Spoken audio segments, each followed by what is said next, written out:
that is It's all coming together now. Yes. I got it. I'm an East Coast guy myself, so yeah. Okay. Yeah, we got a few people here from Boston. All right. 9 offices. Not 9 offices. 9. Yeah, 9 offices total. Uh-huh. Well, hello and welcome. Right. Now we're like. All right. Well, everyone, welcome back to the latest edition of Game Day Live here at DFI48, Seattle, Washington. Day 2. Right? Day 2. What did I say? Did I say day 1? No, you say welcome back, but I just want to make welcome back. Yeah, sorry. It's early here. You know, being from the East Coast and then staying on East Coast time on the West Coast, it doesn't help with you. But anyway, I'm Chris Woods, my co-host Sebastian Lobo-Guerrero. We're here to say I'm very impressed, man. The way that you pronounce my last name. You are the only person I know that can pronounce it so well.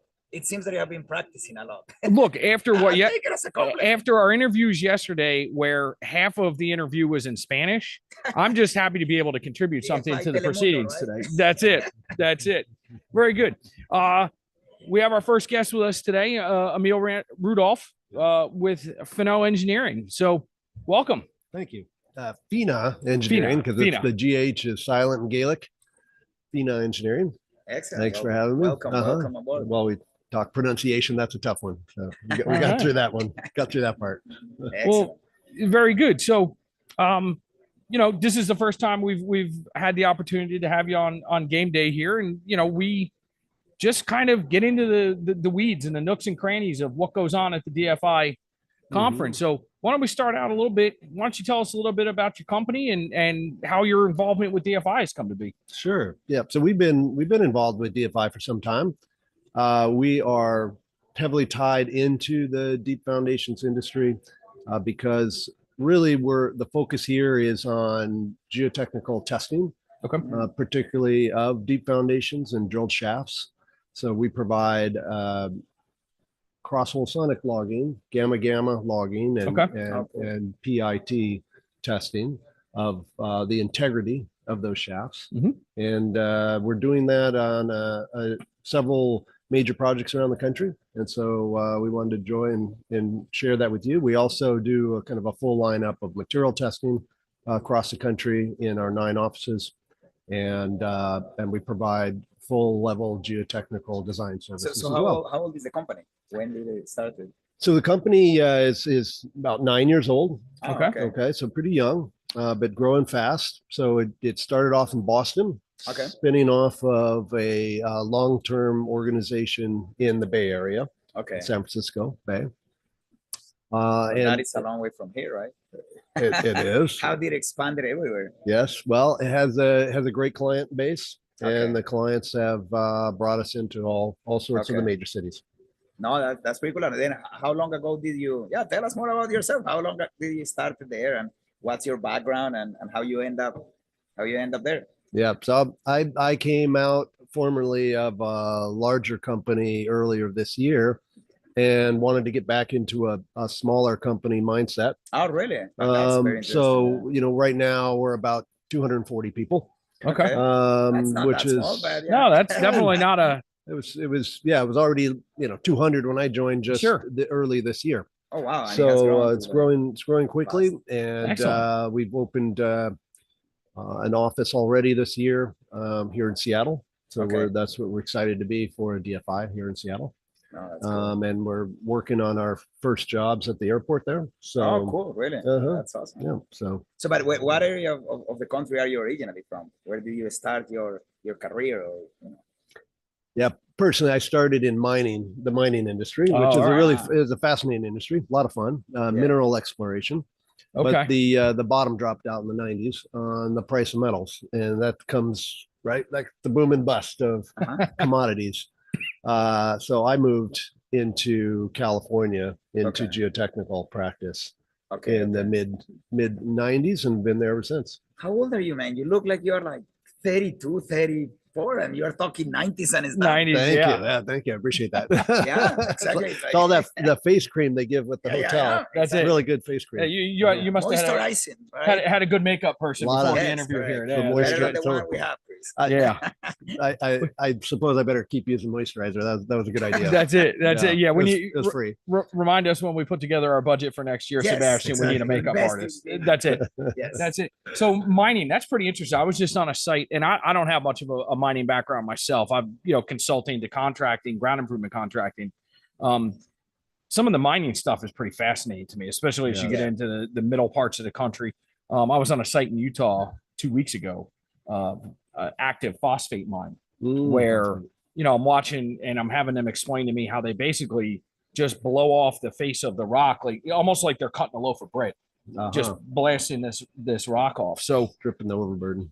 Yeah. So, I mean, that's an interesting path, starting in mining. I mean, they're definitely related, but how has that kind of helped shape your now being on the geotechnical end of things versus maybe starting out with that mining background? It's a fantastic background to really get an idea of the 3 dimensions of the subsurface. Sure. Really understand that geology well, understand all the discontinuities in the ground, and that it plays a huge role in geotechnical evaluation and design and understanding what's under there and how that soil is going to behave. So ended up being a very good match. No, that's, and I guess that makes sense, right? Shallow foundations, you're really just kind of going down and maybe putting footings on rock, but when you start getting into these large diameter drilled shafts and deep foundation elements where you're drilling into the rock, right, understanding those discontinuities and the makeup of the rock is that's right. It helps a lot. pretty big deal. Yep. So tell us also about like how you got involved in DFI and obviously you guys are a key part of this, of this success of this conference, and it's highly appreciated, right? That you absolutely that you wanted to sponsor and you saw the potential for all the great things that are happening. Yeah, we did. We saw a lot of the top contractors coming here, a lot of talent. We wanted to be that platinum sponsor to make sure that we're working with all of those contractors and providing that testing we need and making sure they've got that option. And I love that because I think that's the theme of DFI is always finding common ground, right? And these kind of events, when we organize them across the country, that's the whole point, right? That is integrating different people in the industry, right? Like what you guys do is fascinating, right? That the testing of drill shaft, the CSF, the PIP, all that, and then being able to team up here with different contractors, right? And it's like, well, let's talk about project. Let's talk about what is going on even locally here or even in other regions, right? So what can we do for you guys here? But what can we do also over there? And let's try to collaborate. Right. And these conferences, they're not just a sales event, right? It's where you get a lot of the best minds together and you start stimulating a lot of good conversation. Yes, and discovering a lot of new things. Yesterday they were showing on the launch, right? Gianfranco was showing like the percentages that we have for this particular event. And it's like 40% supplier, which I don't think ever in DFI history will have that big percentage of supplier. Yeah, and then like 30% contractor. Correct? Yeah. I mean, this is an organization that started heavily in contractor, right? Contractors. And the consulting and academy was small, and now it has become more even. But to me, it's extremely interesting seeing that supplier is growing, which is great, right? Because it's what you said. I mean, you're not here selling, right? I mean, you're not like directly selling. You are just teaming up and creating opportunities and potential teaming partnerships, and that's it. That's the whole spirit of having this. Yeah, it is, because you're just out there making connections all the time and suddenly thinking of something you hadn't thought before, and that's the beauty of it, right? Yes. Well, and like you said, all those sparks going on with the ideas. With me living predominantly in the ground improvement world, there's always going to be multiple angles to come at something. So, what's the most economical way for your client, right? So building, like Sebastian's saying, building those teams, trying to come up with a better way to do something, whether it's faster, whether it's less material, whether cost, any of those things. Yeah, and I guess that's what all the deep foundations people do, right? Is always trying to solve it with the best solution. There's a lot of solutions out there, so you really got to know your ground improvement. You got to know your foundation options if you're going to be good at doing this job, Yeah. this business. Well, especially in this area. I mean, it was fascinating yesterday on the keynote lecture, right? And seeing the challenging conditions that you have here with, with all the unconsolidated field and the waterfront and reclamation. I mean, you definitely have market for every single foundation That's that is here. So that's right. Yep. And, Yeah, and you hear that, right? You hear that from just about everybody there has worked on it in some capacity. Yeah. In some different style. And it's such a beautiful place, right? I mean, it's despite the rain and the gloomy. Yeah, but I think day, the rain's right? supposed to be done in like an hour. So maybe hope so. maybe we'll get outside and see outside the hotel today. Yes, absolutely. But absolutely. I mean, with the waterfront angle, I mean, yeah, sure, the West Coast has a seismicity component that the East Coast doesn't, but that waterfront, I mean, especially being headquarters in Boston and having some roots there, I mean, there's a lot of waterfront work there that, I mean, you could certainly draw those parallels across the country. Yeah, that's right. I mean, it's something, geotechnical work is so fascinating because it's challenges all over the world, and there's nothing exactly the same, right? That's the beauty of it. If it was easy, lots of people would do it, right? Yep. Or maybe sane people would do it. I'm not sure. There's a lot of different ways you could look at it. Really tough to automate this, make it a robot. You need a lot of good thinking into it. Mm-hmm. Yeah. No, that's pretty awesome. Excellent. Well, thank you very much for coming and opening the show today, right? Thursday. So absolutely. No, very, very nice to meet you. Thanks have for you having on. me, guys. I appreciate Absolutely. It. Yes. Very absolutely. nice. All right. Hope we can have a drink later today. A drink later, yes, absolutely. Awesome. Yeah, I think we're gonna need some drinks later. That sounds like the right way to go about it. But hey, Okay. we're in Seattle. Let's start. We'll start here. Yes. Exactly. Thank you, John. Little by Fair little. enough. All right. All right. So, are you ready for us? Because we're definitely ready for you. Always, yes. We're ready for anything. We're always prepared. All right. Boy Scout motto here: be prepared. How are you? Good. Doing all right? How are you? Doing good. Doing good. Good. All right. Well, All it's right. awesome to have you again I think this is the first time that we have you on game day. Yes. Right. But you are always supporting every initiative that we have. So I don't feel that it's a brand new thing. So no, awesome to have you here. Right. Yeah. And welcome. So Thank you. yeah. All right. So where Thanks do you for want to having start? me. Yeah. Well, I don't know. Why don't we start out? Tell us a little bit about yourself, about your company. What do you do? Well, I'm Sue Frank, and I'm the president and CEO of TEI Rock Drills. And we manufacture drilling attachments, limited access electric rigs, and drifters and rotary drills, all in our factory in Montrose, Colorado. Colorado. Very good. And it's a family tradition. We have something, we have Yes. special in DFI48, which was 2020 when we Yep. had to do the conference virtual. And I was the chair, and Sue was one of the big helps that we have because we're putting together this program about like family legacy, right? Yep. And we wanted to show that in the industry, there is all these beautiful traditions of business that started and continue in a family. And obviously you represent exactly that spirit of DFI, right? And we have a beautiful interview that time with pictures and videos and all kind of stuff that you were showing the journey that has been, right? And how all the family has become.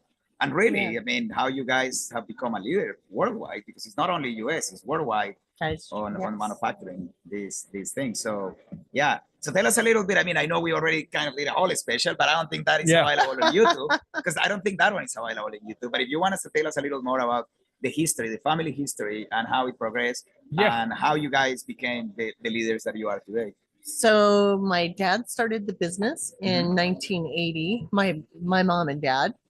And yes, your mom had a big role too. Yes, she handled all the finances and my dad did all the engineering. So it was a good combination. And then I had 3 brothers that worked in the industry. And older than you? Older than me. All right. Yes. And just recently they've kind of retired out. One's in Mexico, one's in Panama. It's a rough life. And well, you here guys are I'm going still closer here. to Colombia. I want to see one in Colombia. So, but they sound like actual retired people, right? Most of the guests we've had plenty of retired guests on here that are still working 40 hours a week. I love that. I love that. Every retired that you have here works full time. So it's like, all right. That's it. Well, if you do, we're at the reception last night. The manufacturers do I'm calling it the DFI band anymore. Yes. Yeah. The DFI band. And I saw it yesterday. so one of my brothers was part of that. And, All right. And kind of helped get that started. All right, So let's that's list where your they've gone brothers. back. Let's list your brothers because I think most people know them. So Okay. who's the oldest? John. John. He Yes. is retired for real Yeah. or retired for joke like the rest? He's Yeah, retired. He's Yes. retired for joke. All right. Yeah. For joke. All right. Yeah. All right. Then let's Okay. go down the list. Who's the And then next I have my brother Glenn, who's Glenn, yes. a musician. one? Yeah. And He's he's retired for real because he's back to playing music. Okay. The thing Okay. he loves. All right, most, all right. His passion. Then And then I have my brother Joe. Joe. Who you okay. know. Yes. Yes. And he is retired for real and he is back in music as well. So Wow. All right. All right. so they're still working. Yes. So you- but so you they got love one- the music. One brother, actually two brothers, then that must ride around on unicorns, right? Because Yeah. that's pretty much the only thing that happens when you retire for real. I don't know anyone that Oh. retires for real in this business. You Oh. know, But hey, Well, let's I go have to back. tell Let's go them. back to the company. All right. And then Okay. who goes after that? And then it was me. Then you All right. who you are very modest, but now you are Yes. in charge of the whole thing, right? that's it. Yes. So and it's been for what, like 3 years? 2008. No, So a 3 long years, time. 3 years. Long Like, time. Yes, a Yes. lot more than that. Yeah. Yes. Okay. No, great. that's- great. Yes. And then how has been the growth of the company? I mean, when was we were talking at the beginning that your dad started with your mom in the 80s and it was growing, but what was the Mhm. point when everything became like exponential, that really exploded the way that it did? Really when we decided that we wanted to concentrate on making our own products that we had designed and really focus in on that. Okay. Okay. And just do that because we had distributed some other products before. Okay. And once we'd really focused in on that and what we do best, that's when we And control the product line that way. Yes. Okay. I Yes. got it. And then when the next chapter appeared, because I mean, you guys have a strong presence in the US, but then it became international, right? And then you start selling Yes. and going projects and all these great pictures of, I mean, even Yes. your workshop became like, your shop became kind of like a celebrity place, right? That everyone goes, right? And I remember seeing like Alan Cadden posting pictures right up there. Wow. And I was talking to you guys yesterday, and I was saying, well, It's always fun to come visit TEI. it is always fun. I mean, when you Yes. see the pictures of people going. So I was, And we're in the beautiful Colorado Rocky Mountains. yes. In the So middle of the I was mountains, talking so to there's all Billy those yesterday, and I was saying, advantages. next year, since we're having DFI National, Yeah. How right? far I was like, from I'm how gonna far go from to Aurora your, are you? We're it's a little, Little 5 bit, to 6 hour drive. Okay. So it's But- it's a ways. but if you plan it well, this is the thing that I'm doing. I'm flying when I'm going to the conference. I'm flying first a few days before, right? I'm Yep. going to their shop, fly directly, Yes. and then go with them to the conference when they drive. See, I think you were thinking about this the wrong way. I think what we should do is go to the conference and then And go to then- that. and then get rent like a school bus with a keg in the back of There it you and do a 5-hour drive down to their shop. I That think could that be. I think we're thinking about we things the could- wrong we way. could here. make that happen. We could make that No, happen. but I mean, jokes apart, I have to say that is a pretty cool aspect that you guys have developed, like an open house environment, right? Yes. That you want to invite people and you regularly invite customers like Yes. from other countries, right? And they all go Yes. there. They can see the manufacturing process. They can see how the sausage is made in some respect, Yes. right? That's it. And that also brings a lot of trust because obviously the quality of what you guys do is what Yes. sells, right? Most And of the that's what people come can- Yeah. to our factory, and the first thing they say is, "Oh my gosh, I didn't realize you actually did all of this here." Yes, no, it is. So- No, impressive. that would be It's- cool to it's- see. it's very Also, impressive. we should note that renting a bus with kegs in it does not reflect the opinions of DFI Oh leadership. no! that So is just to true. clear that Yes. up. Anyway, Yeah. Yeah. let's shift gears for a minute. So, DFI, look, we're all involved in a lot of different industry organizations, and Mhm. DFI is one that, at least from where I'm sitting, has been very proactive. The creation of the Women in Deep Foundation Committee. Absolutely. You're sitting here Mhm. with us as a woman CEO in this Yeah. industry. Yes. So how do you view yourself in that light with, when we see like the Women in Deep Foundation reception the other night and so many very highly respected, skilled women here in our industry? So I'm going to date so I've been in the industry for 35 years Mhm. this year, which I hadn't really realized that. It's like, oh my goodness. Yeah, we're getting Okay, young. so here we go. Yeah, it's very young. No. That's it. So it has certainly changed a lot, and it's really exciting. So the Women in Deep Foundation, they do mentoring pods Yes. that we meet monthly online. And that has been a really, I think, a fantastic tool, because there's some of us that have been in the industry for a while, and then they've got the younger engineers that are also part of the group. And it's a great conversation having the different generations there, how things have changed and evolved. And I love seeing we were talking about that a little bit involved. Yeah, we were talking about that a little bit yesterday. I'm fortunate enough to be involved in one of the pods. And it's been very cool.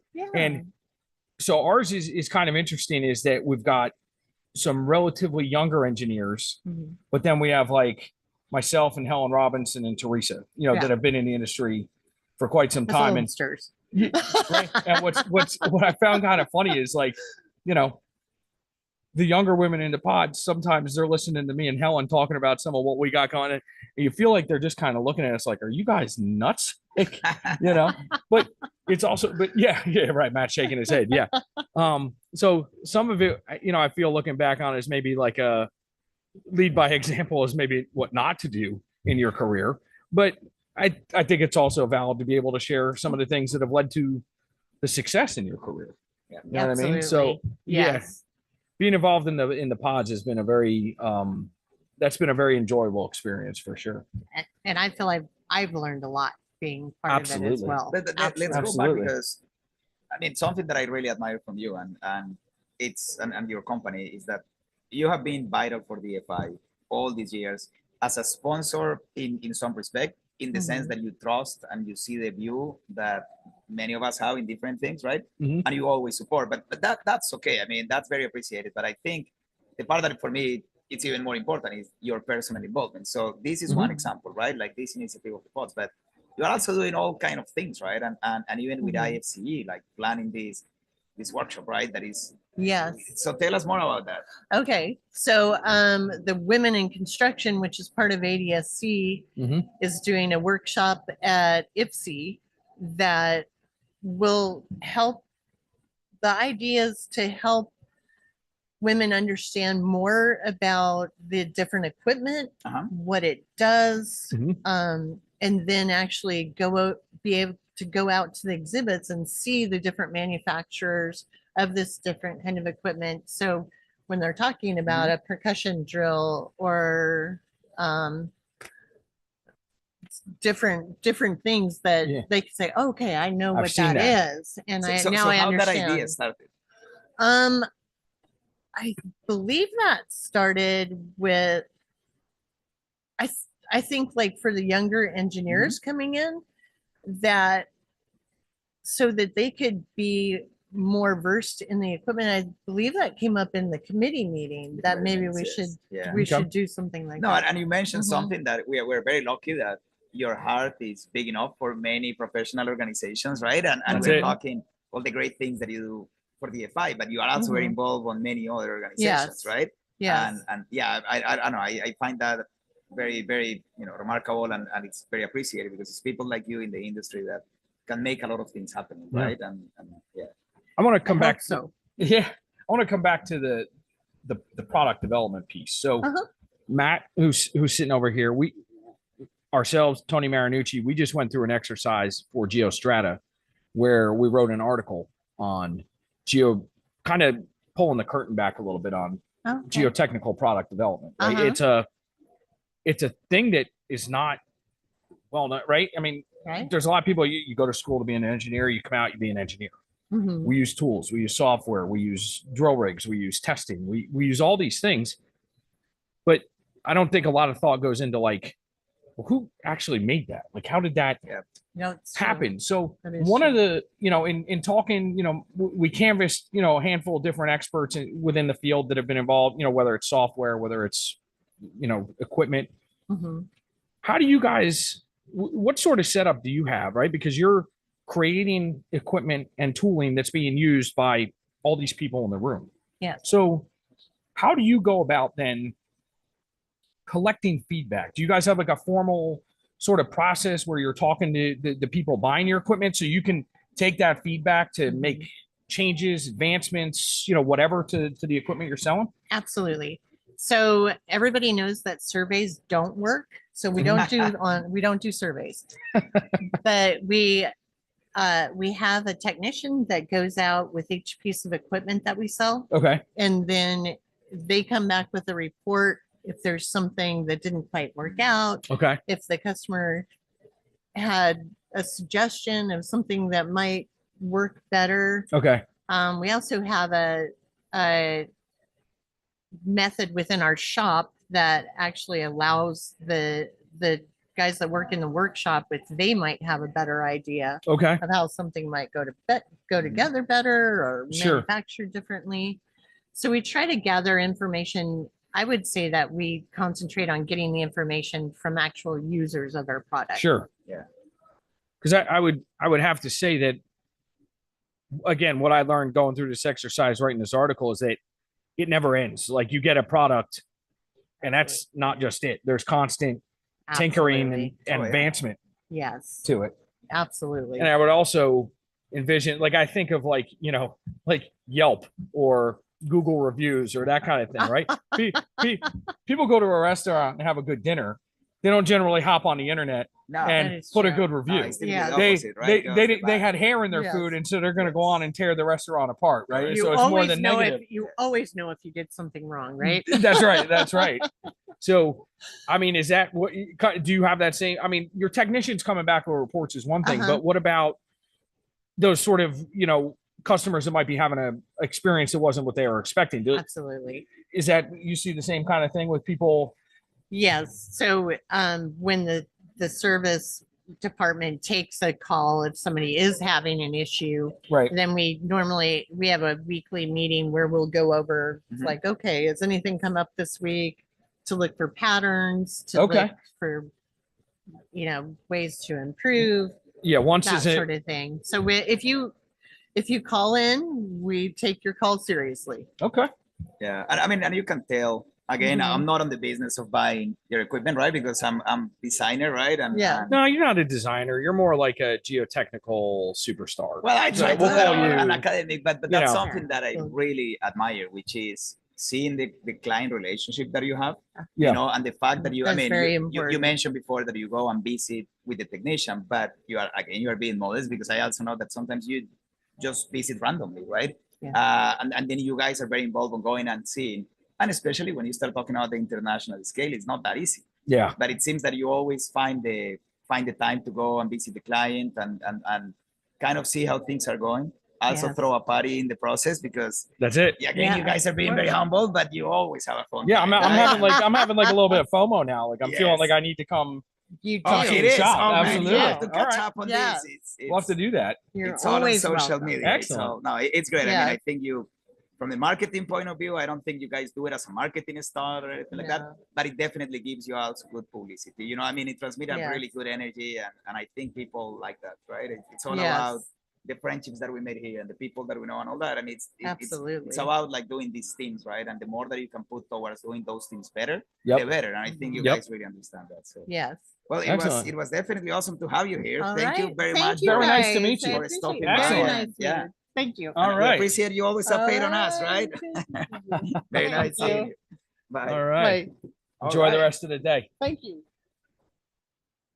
All right. All right, we're ready. Brian.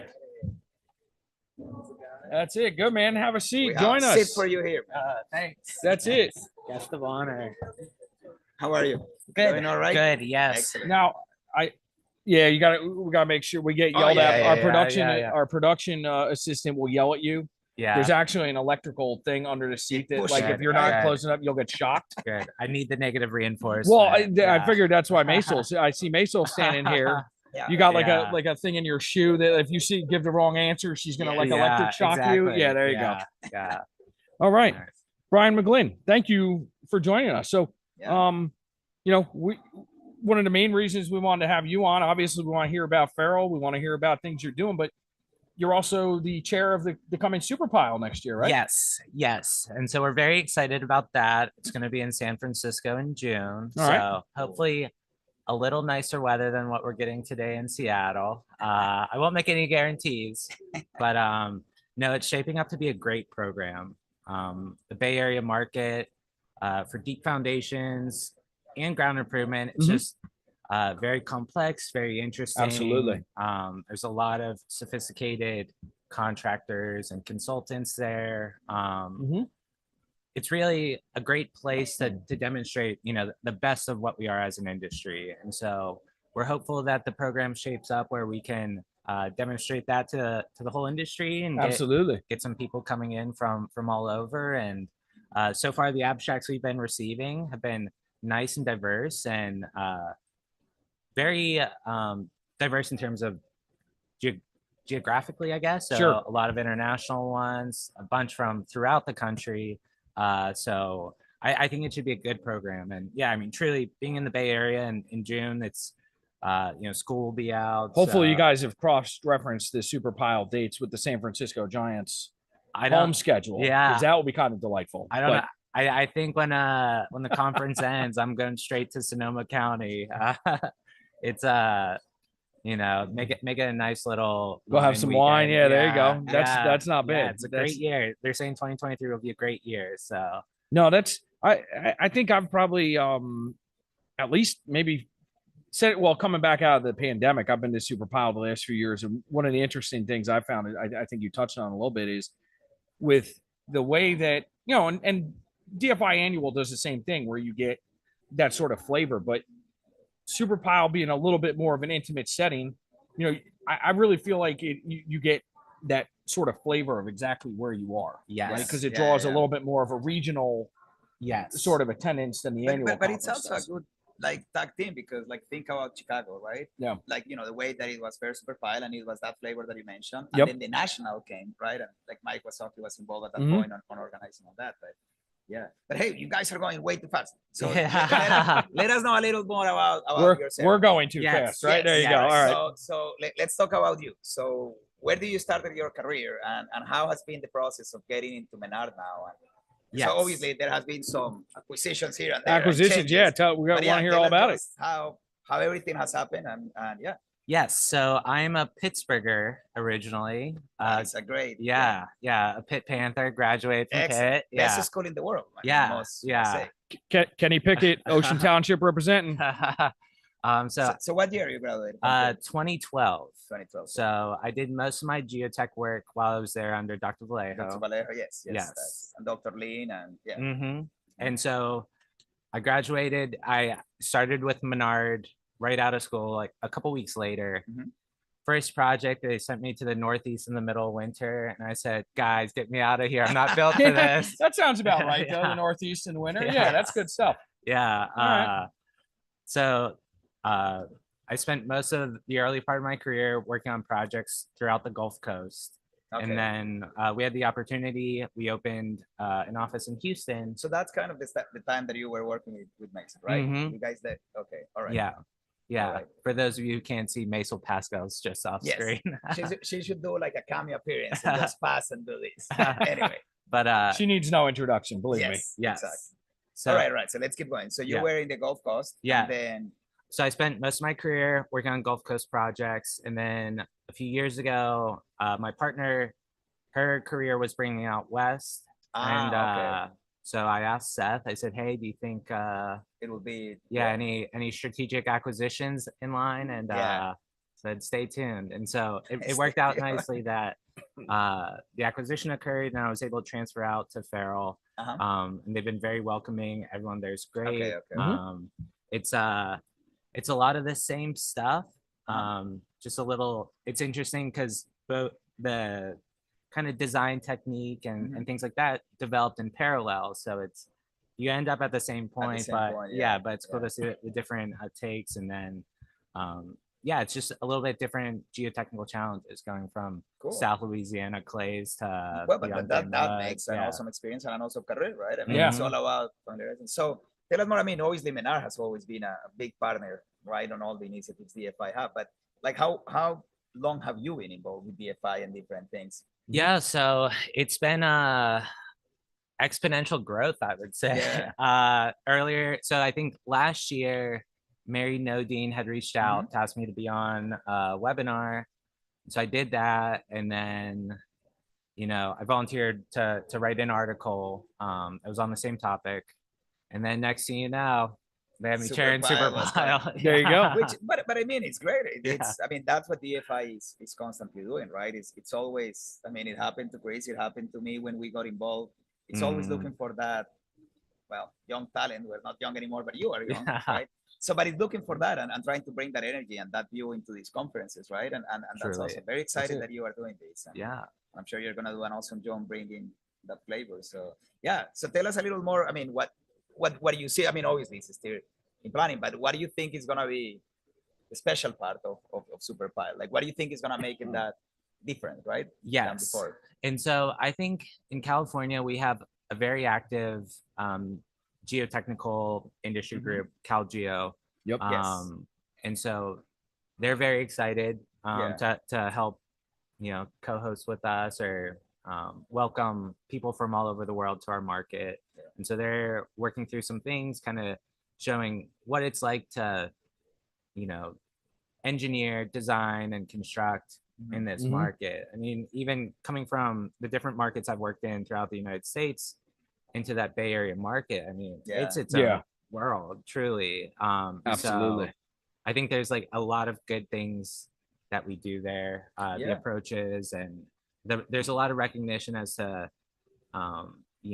people are well aware of what they know. They're also like well aware of what they may not necessarily be the experts at, and everyone generally integrates in. That's a big thing in our industry. Like it's okay to be an expert in something and know what you know, but the times when it gets dangerous is when people act like they know what they don't know. That was the keynote lecture yesterday. So no, and it's great. I mean, I'm excited because I mean, obviously the Bay Area in San Francisco, it's a great location, and it's going back again. S3 was there, to 2021. It was right when we were I think so. coming out. It was a good success, and I'm sure Super Pile is gonna kind of follow on that. Yeah, never a bad reason to have to come to the Bay Area at all. Although you mentioned Cal, I'm glad to hear CalGeo's involved. I do have a fairly major bone to pick with Nick Bundra. His lack of catering to East Coast affiliates to CalGeo, and they keep scheduling the annual conference for the week of spring break on the East Coast, and so as a result of that, I'm not going to Hawaii for the CalGeo conference this year, and I'm very disappointed about that. Well, tragedies in life, right? Yes, truly, and I'll make it known when I am there. I've already you are missed. I've already made it known to Nick that my displeasure. Yes, when we were down in the CalGeo event that's the LA Geo Institute event on the Queen Mary. Yes, down there. Which incidentally, my wife just forwarded me something the other day. That boat it's been determined that is the most haunted hotel in the country, which actually checks out with. I've stayed on that once for like that event, and I will not stay on that boat anymore. That is sketchy. Yeah, this past year there, it was my first time on it, and it was it's kind of interesting. I mean, it is interesting to have a geotechnical event on a boat. I'm not sure what it says about our faith and destruction. I think it's a unique event. I actually love coming to it because it always draws a very big crowd. This year, my son is in communications in college, and so he's doing some interning with us and kind of helping with some of our marketing and social media. So he was done with school, so I brought him with me. Oh, nice. And I don't know if you made it up to the top level of the boat where they have like the exhibits of all the creepy baby dolls from like the 1920s. Happy to hear I did it. It's the kind of stuff that generates nightmares. Yeah. That and being a former consultant that used to have to turn in timesheets. Those are kind of some of the pretty high up lists of nightmare generating things for me. So Maisel's shaking her head. Absolutely. Yeah. So, but no, it should be good. Getting back to Super Pile. For those, Sorry, we sometimes we veer right where we should veer left. Sometimes, all times. That's it. But I mean, truly, for those like who haven't been to the Bay Area or been to the Bay Area recently, I mean, truly no better opportunity. So like we saw it this summer, and the crowds are back. Nice. It's kind of nice to be back at a point where life feels like it's sort of normal again. Yeah, you know what I mean. Absolutely. Yeah. So, and that time of year, I mean, the weather should be delightful. Yeah, the whole thing should be just Good. It's an opportunity to take the family, and you know what I'm saying? Yeah. Like, make That's a it. vacation out of it too. And That's it. That's it. So tell us a little more, just to kind of wrap up, but tell us a little more about the organizing committee. Like, you know, because obviously we know that these efforts, this conference, you know, everything depends on the strong in the strength of the team that you build. That's right. Because you cannot That's do right. it all, right? I mean, Correct. like I was lucky enough last year that I have Chris, you know, and Hannah as the technical chairs while I was being the conference chair, but it's always relying on that. So what's the team that you have been assembling? Correct. So the team is still very small right now. We're relying a lot on the DFI team. So Yes. Angie, Jamie, Matt, they've all been a great help and keeping us on tracks. They do make your life easy, don't Yes. they? So Yeah. just for the video. So if anyone is interested to join in the organizing committee, it's still time to do Yes, it, right? They should reach out to you. There you guys go. are taking volunteers and any kind of help you can get. That's it. Correct. Yes. Because right now it's myself is on board, as well as our technical chair is a woman with Cornerstone Earth Group, I think, Okay. Mara Rafato. Okay. Okay. She's a Cal Poly grad. Okay. Has Got it. practiced her whole career in the Bay Area. So Perfect. yeah, you know, not. I mean, there are probably a few that know soils better than her, but I mean, she is truly an expert in Bay Area Excellent. soils. And so, yeah, we're excited. We're excited to welcome everyone out. We're looking forward to building an organizing committee and just truly celebrating deep foundations industry, both within the Bay Area, writ large, and yeah, truly welcoming everyone to San Francisco. No, it's good. Well, I think we can speak comfortably on behalf of the DFI membership that we're looking forward to. Yeah. Oh, absolutely. To being out there. And I'm sure you're gonna do an awesome job. Absolutely. Yeah. All right, man. All right. Well, Well, thank we you very much appreciate for you joining stopping us. by. Yeah, thank Go you. Pit, right? Yeah, Awesome go to Pit. see Go Pick. Pit, Kenny friends Pickett. and Kenny fellows, Pickett. doing great. Yeah, it's been a bit of a burden this year, but I still watch every I know, no, weekend. man. This year, I move on into DFI, not not football. I'm a New York Giants fan. I don't want to hear it about how bad your football team Oh is. no, all no! right? I mean, Terrible. just check Pitt football this season, man. It's not. Yeah. And we have a glimpse of hope at some point when we beat, Louisville, right? Yeah. But then everything unraveled, and not That's them it. last week Yeah. was worse. So. But truly, if any Pitt football players or staff are watching, we love you. We love you. support you. Yes. Yes. It's down And here. we're used to Yeah. this, so. I'm certain that there are several of the Pitt football Yes, team that members that want are to watching watch this that. podcast right now. That's it. Exactly. No, but That's thanks it. for coming, man. Yeah, thanks, guys. Appreciate it. Thanks, Sebastian. Absolutely. All right. Thanks for joining All us. right. Have a good one. And I All think right. you did fine because Mason didn't look that concerned when you were talking. Yeah, So that's perfect. that's That's a good it. sign. All right. All right. We'll see you. Hopefully we did okay, Maisel.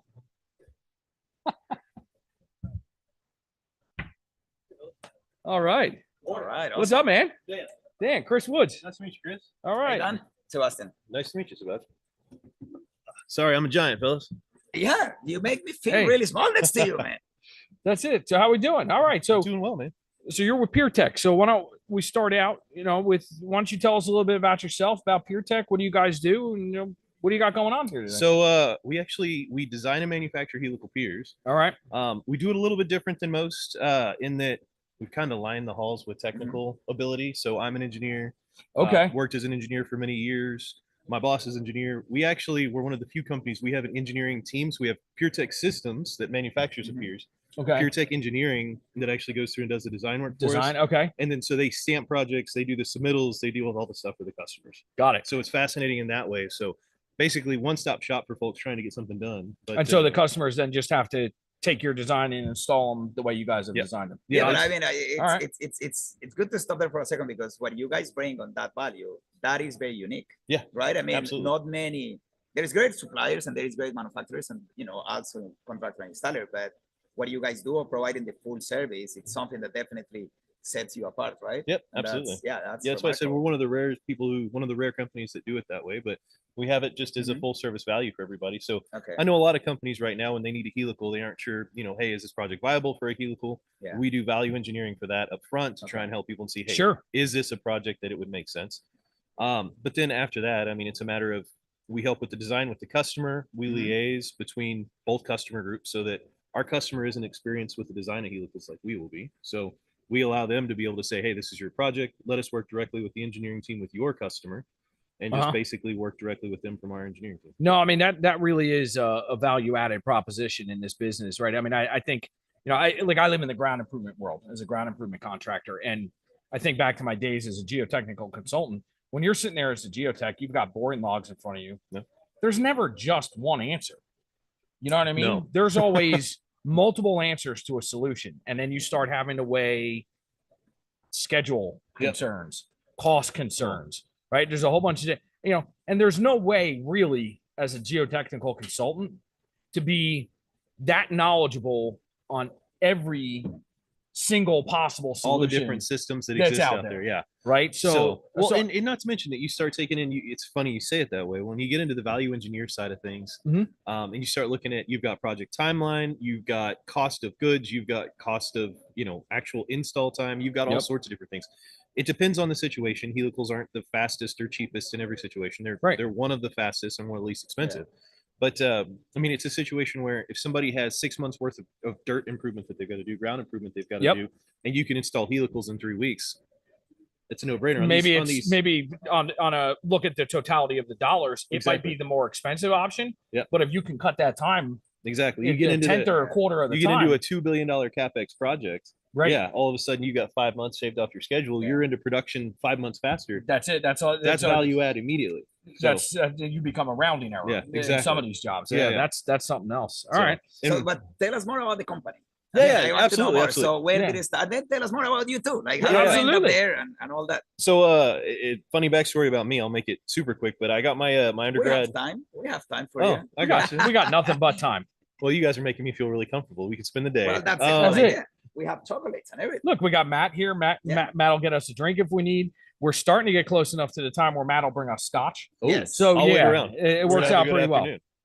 No, so I got my undergrad for petroleum engineering, and I worked in the oil field for about 10 years as a completion engineer. So I actually, COVID had different plans for me, so got laid off. They shut down the whole oil field, and we moved to St. Louis, and the rest is kind of history. Okay. Yeah, so you connected there. Yeah, there's not much different. It's push down, get pipe, push down, and turn right. A lot less stressful, I'm sure. Yeah, right. I'm home more often. Yes, exactly. But that's it. So yeah, right. COVID had lots of different plans for lots of people. So unfortunately, you're not unique in that sense. Yeah.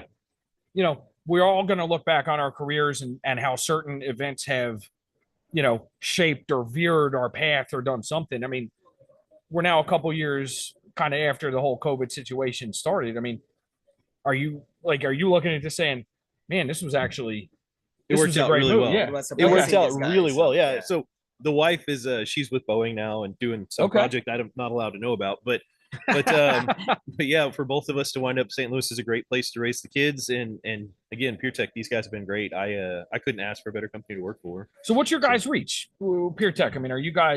Do you guys got like guys that are licensed in all 50 states, or is it more local? Like, tell us about the company a little bit. Okay, so we do everything from foundation repair up to, we've done 24-inch piles for commercial and industrial projects, right? Sure. So we've got stuff for that. We don't have, there are companies that have their company structured for licensed distributors, installers.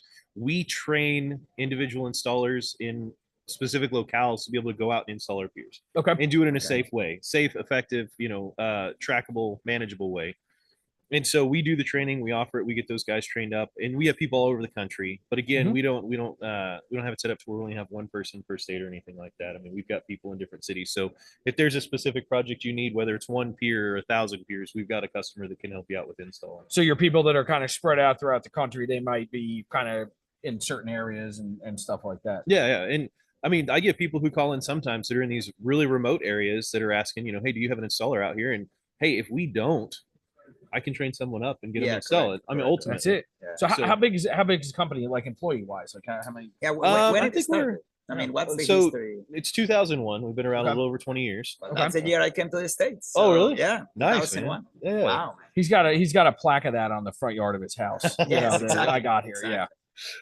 So I started that's a long time ago to start for a company, right? Because Helical is very new, relatively. Yeah, and we actually we've been around since 2001. These guys have been doing good work since. We just finished our state-of-the-art manufacturing facility that's in Weldon Springs. So awesome. We're in St. Louis with our manufacturing. And Matt, if you get the opportunity, you're going to come check it out. Feel free. Yes, absolutely. But we've got a robot welder that does a lot of our 2 7/8 and 3.5, and then we've got our manual cells that handle our Hercules wow. line of piers. So how That big is sounds the kinda company cool. right now? Like, how many people?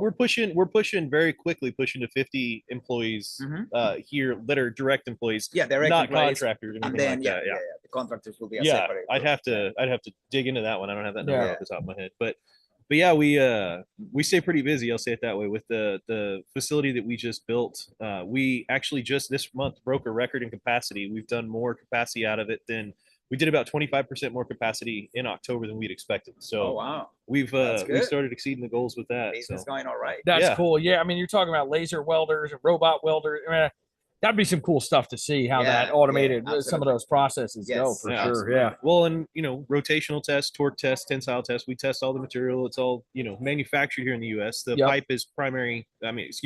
New secondary. That depending on whether we have to do Buy America or we can. Yeah, correct. do Okay, Because it. got I'm it. sure they buy America. But the piers themselves are manufactured in St. Louis, and we ship. You talked about reach. We ship to North America, so we've Okay. got some jobs in Canada that we do. Haven't really made it down to Mexico too much. Got Yeah, it. but I was gonna But- ask that because I mean, it sounds that like you guys can, study, and we like always talk about this. Like there is a lot of companies in DFI that started locally and they keep expanding and expanding Yep. and expanding. And I think, yeah. That's it. So now let me ask you about capacity, but different capacity are you referring? Like typically what capacity you guys design for? Like, what is the maximum loads that you can handle with helicopters? Well, that's a really interesting question. It's per job, but there's a case study that we have on our booth right now. That's a 3.5 designed for 90 tons. 90 Okay. tons, But it was that's a cementitious, so basically it was a grouted pile. Well, I was gonna ask you about that. You also do the grouted and then Mm-hmm. they don't grout it. Okay. Yeah. So we've got a slew of different options, a slurry, if you will. Yeah. Sorry, just cement joke for you. No, so we've got different peering options. I mean, the biggest one we've done so far is 24 inches. It gets kind of funky when you start talking about the specific loads you can do, Sure. because sometimes when you get into the larger diameter piles, you're worried more about lateral and less about compressive. Not Okay, always. Yeah. But I mean, we've had the opportunity to run 400-ton piers before, 500-ton piers. So Oh wow. yeah, Okay. massive. No, that's cool. So it depends on the situation. And like I said, with us being able to design for each individual job that we get, it works out really well. I mean, we could sit down and work with the because you customer. kind of tailor it exactly for. Yeah. for what And you so it depends on what the customer needs, what the customer wants. We sit down and we have initial meetings with them to talk about, hey, this is what you're trying to get out of it. Let's see if we can make it work. And, do we have to help with, do they just give us point loads and say design to this? Yeah, or are they correct, saying correct. we need help with full foundational work? Or, Yeah. And I would imagine being the designer of record for these systems that you're then getting all the data, you're getting the load test, you're getting all that information. So you're able to constantly be looking at how can we improve the product, right? Instead of just selling a pier to someone and then it's out the door and you never know how it you went. never know how it Exactly. went. Yeah, Okay. yeah. So we get there's a lot of data that you can get from that, and then it's a matter of, and since they're all such different jobs, it's a matter of how do you correlate that data to the next job? Because Yes, correct. if you've got a specific lithology here and a slightly different one here, Yeah. but it's the same pier design, Sure. can you reuse it? So it comes down to, is it geologically the same? Is it the project design the same? There's a lot of different factors, but yeah, we do get the data from it. We are working on compiling it into a very usable data set, if you will. No, that's that's pretty cool. That's pretty cool. excellent. Let's go back a little different direction. Go into the personal side. So, I mean, obviously you are not new to the industry, but kind of new, right? Since you went from the. So, how do you? Obviously, the company was already involved with DFI, but how you personally discovered DFI, and what has been your, your thoughts and your initial reactions? Because obviously, it's a group, it's an institute that's been growing, right? It's close to celebrating 15 years, and we were just talking yesterday that first conference was 50 people, 100 people. Now we have this massive thing, 1,000 people. getting a whole convention center. It was 987 yesterday, I think, is what they said. right. Yeah, this is crazy. So how has been that process of you discovering DFI, and what are some things that you have identified yourself and that you like it? So I'm fascinated by DFI. First off, let me say it that That's way. awesome. That's a good start. Right? Yeah, We like I to am. hear that. So my first DFI conference was Atlanta in June. Okay. And I got to go there, and I absolutely loved it. And I asked them, I made sure, all the conferences that they're going to send me to, I asked them specifically, can I continue to go to DFI? I want to make sure I'm at these. But so that was super pie, right? Yes, that was super high.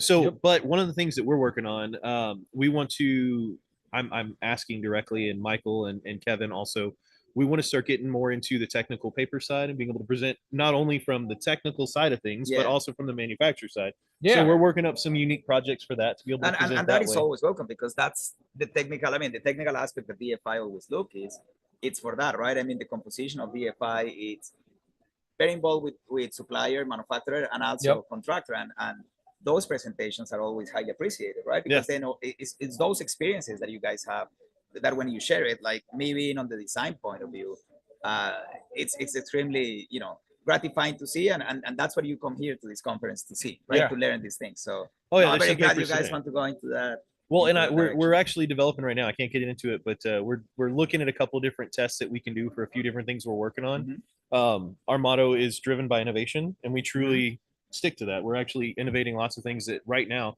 we've got our cross. Do you guys know about our crosslock? Have you guys ever heard of our crosslock connection for the helicals? So normally, no, I don't. Most of the guys have coupler connections where you got a pipe and a sleeve and you bolt it in. We've got a crosslock connection, which is a shouldered connection. Okay. So what you've got your female, your male, and you've got your female that comes over and it's shouldered. So if you set it down on top of it and you slightly turn it to the right, it'll auto lock. You go down, it slides in. The shoulders take all the torque. So when you put your bolts in, they're strictly there for a tensional load, not compressional. But as you rotate it and you drive your pier in, when you need to break that connection to come off and hook up another extension onto it, your bolts just slide right out. You don't have to hammer them out. Oh wow! So and you can actually reach about 10% more torque out of the pier, so you can get to max torque on 2 and 7/8. So max capacity also on axial, and wow. Yeah. No, that is fascinating, man. And then obviously, DFI has a lot of resources to share all this, right? So one is the conference, but the other one that I would like to invite you guys to look is the magazine, right? Because they're always, they're always looking for technical articles of this nature, right? Like product development, something that is new, something that is changing the industry. So awesome, man. I mean, thank you very much for taking the time and No, this is really good to meet you, man. My pleasure. Absolutely. Yeah, you guys very comfortable. We've got, if anybody's watching this, we've got some little tape measures at the booth that are really cool. They're about 3 feet long. It turns out millions are watching this on YouTube. Yes. Nice. We have millions of followers. Millions with an M. Yes. Or is it a B? Well, it's getting close to a We're B. getting close to a B, but right now it's an M. But right now it's an M. Absolutely. Well, I appreciate you guys. No. For anyone out there, if you guys ever have any questions, feel free to reach out. Dan Mossman, I'm with Piertech, and like I said, we try to help out with anybody we can. We don't tell peers in situations where we don't feel like they're going to be usable. So if you guys have any questions, any concerns, anything like that, let me know. You sound like me. That's one of my favorite. I'm very big on saying I don't sell something I can't do. Exactly. That's it. Absolutely. So, but I appreciate you, fellas. No, man. thank you very much. Thanks for joining us. Thanks for having me. And I want to see the recording of that later. And see the size of the two of you compared to me. That's it. We're just down here. Very, very all small right. person next to me. Now, everywhere I go, it gets weird. That's all right. All right. Hey, now, embrace it, man. Embrace it, right? Appreciate you, fellas. Nah. all right. Now, our next guest here, Sebastian, remember, no eye contact. We are not allowed to make direct eye contact with her. Yes. Because she is that important. I know. That we're not on her level. She's so important. I'm gonna stand up to say hi to her. That's it, Mary Ellen. She means a lot in my life. So That's absolutely not true. Absolutely not true. Great to see you. Great to see you. We don't have an opal winner, right? That often in this. That's it. God, I mean, kind of shocking. All right, we're gonna get yelled at. We gotta be near the mic. Gotta be closer. Okay. So where to begin? I mean, I don't even know where we begin. I will start because I there you go. a million things to say. Okay. I mean, I love obviously Mary Ellen. Mary Ellen is the direct reason that I joined DFI, right? I mean, she was the person that. We're so lucky to have you. Thank you. No, but I mean, obviously Mary Ellen is in Pittsburgh, right? And that's where I met her on the Geo Institute on AECE. And then I saw her in a couple conferences promoting DFI, and I started talking to her, and she was the person that told me, hey, like, you should check into DFI and you should attend one of these conferences, right? That's it. And I went to a conference, and she was the person also with Helen Robinson, that at that time Helen was the magazine editor, right? Oh, wow. And Yeah, she we're was going like, back a hey, few years. you tell stories in an interesting way. You should think about doing like a magazine article, right? And at that time I used to do a lot of technical articles, but like they kind of suggested a lot of the flavor, right? And since that day, really, that's thanks to the encouragement and the positive reinforcement they were giving me, it kind of made me realize, like, I'm going to do presentations a little different, right? And I started with the selfies and all that. So, I mean, I owe a lot to Mary Ellen, and like the way that she helped me. This is probably like 10, 15 years ago, right? To all that. So, all right. So a very important person for obviously in my life. a very important person in DFI because, you know, Mary Ellen was the director of technical activities for, I don't know how many years, but it feels forever, like 20 years, something like that. No, 12. 12? 12. All right, Yeah, well, yeah. 20, no. But, you know, I mean, and obviously you took DFI from one level to the next one. You opened it to many people. You did an amazing job, but obviously the journey that you had in the profession then took you into other directions, right? And then you joined Nicholson. But obviously everything that you did was highly appreciated.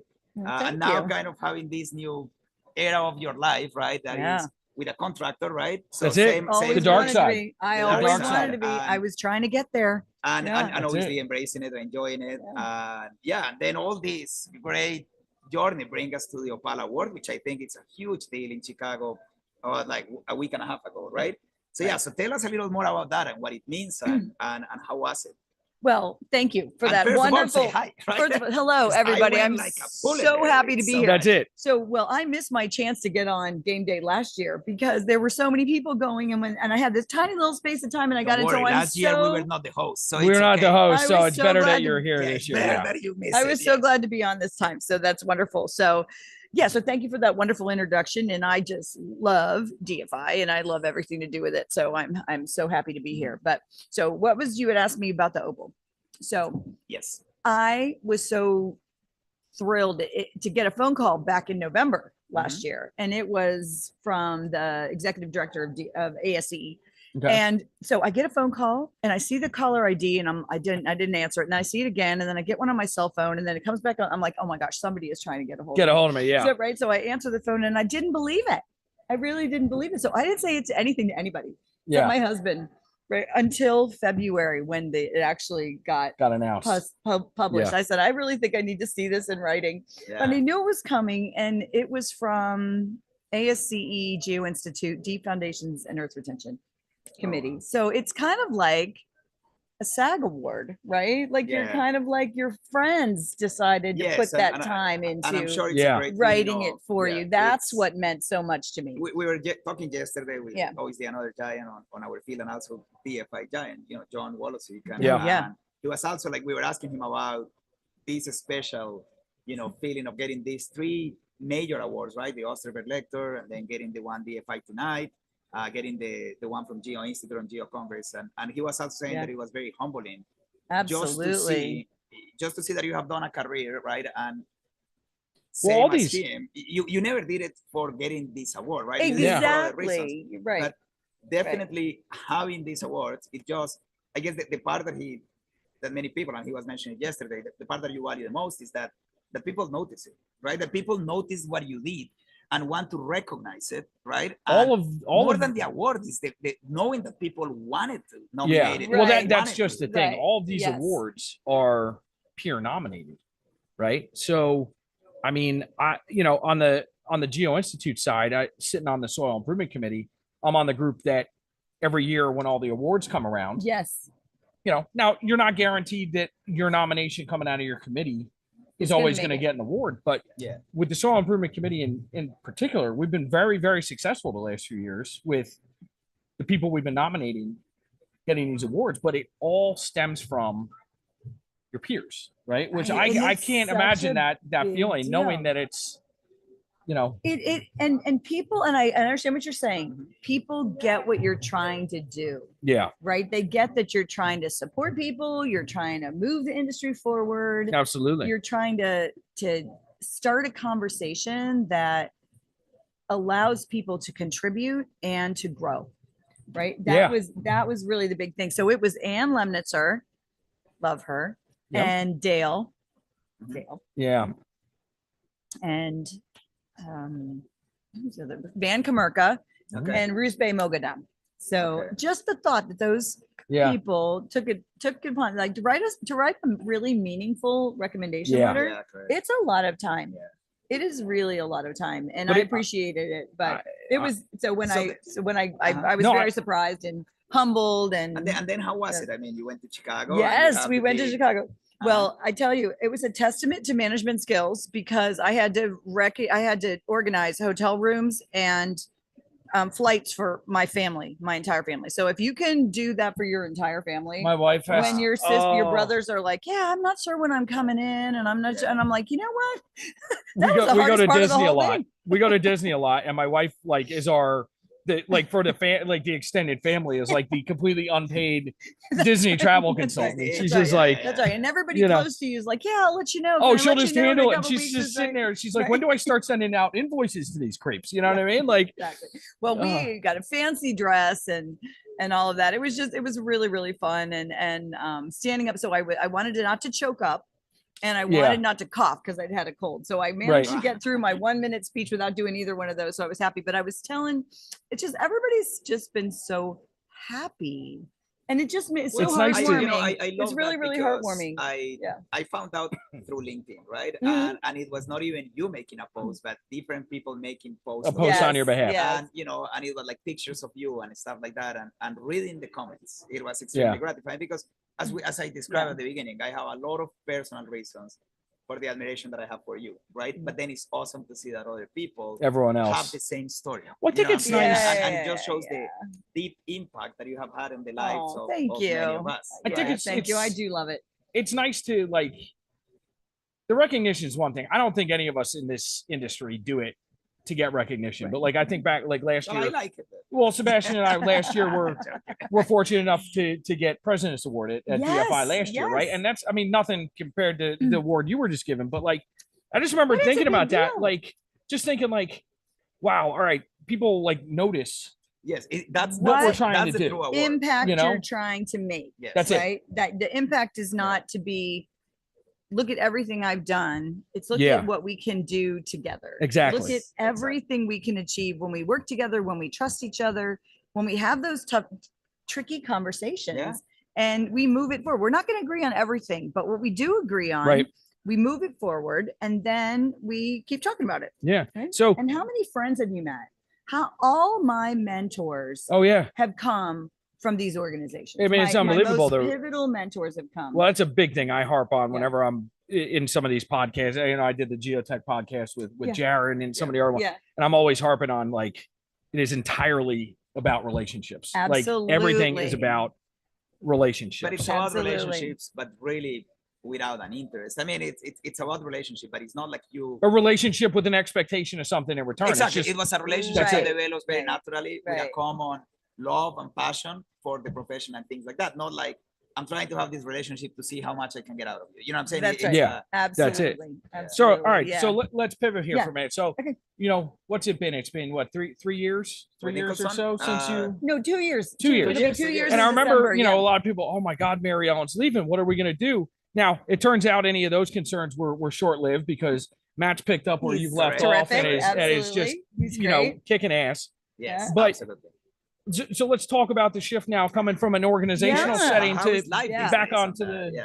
So it has been a ride. I knew I wanted to go into contracting because I would say I'm not trying to say I'm older, but as you feel like you're getting closer to the never be older in our hearts, as you get closer to the end of your career than you were to the beginning, right? You start thinking, what else do I want to do? Right. Like, what are the impacts I want to make? And I always wanted to be a contractor. Always. Oh, I couldn't imagine going back into the meat grinder or being a consultant.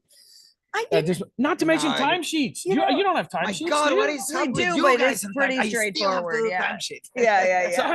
Exactly. Well, we know when look at me, it's like you don't have to. You know when they personality type you? Have you done all that personality typing? No, because I already know what that would spit out. Like, you know, I'm an I. I'm an S and an I. I'm like action. Let's go. Let's move things. So I really wanted to be on the contracting side. Plus, I also wanted to really know it, like feel like I know it. Yeah. Because I can kind of play at it, like knowing it.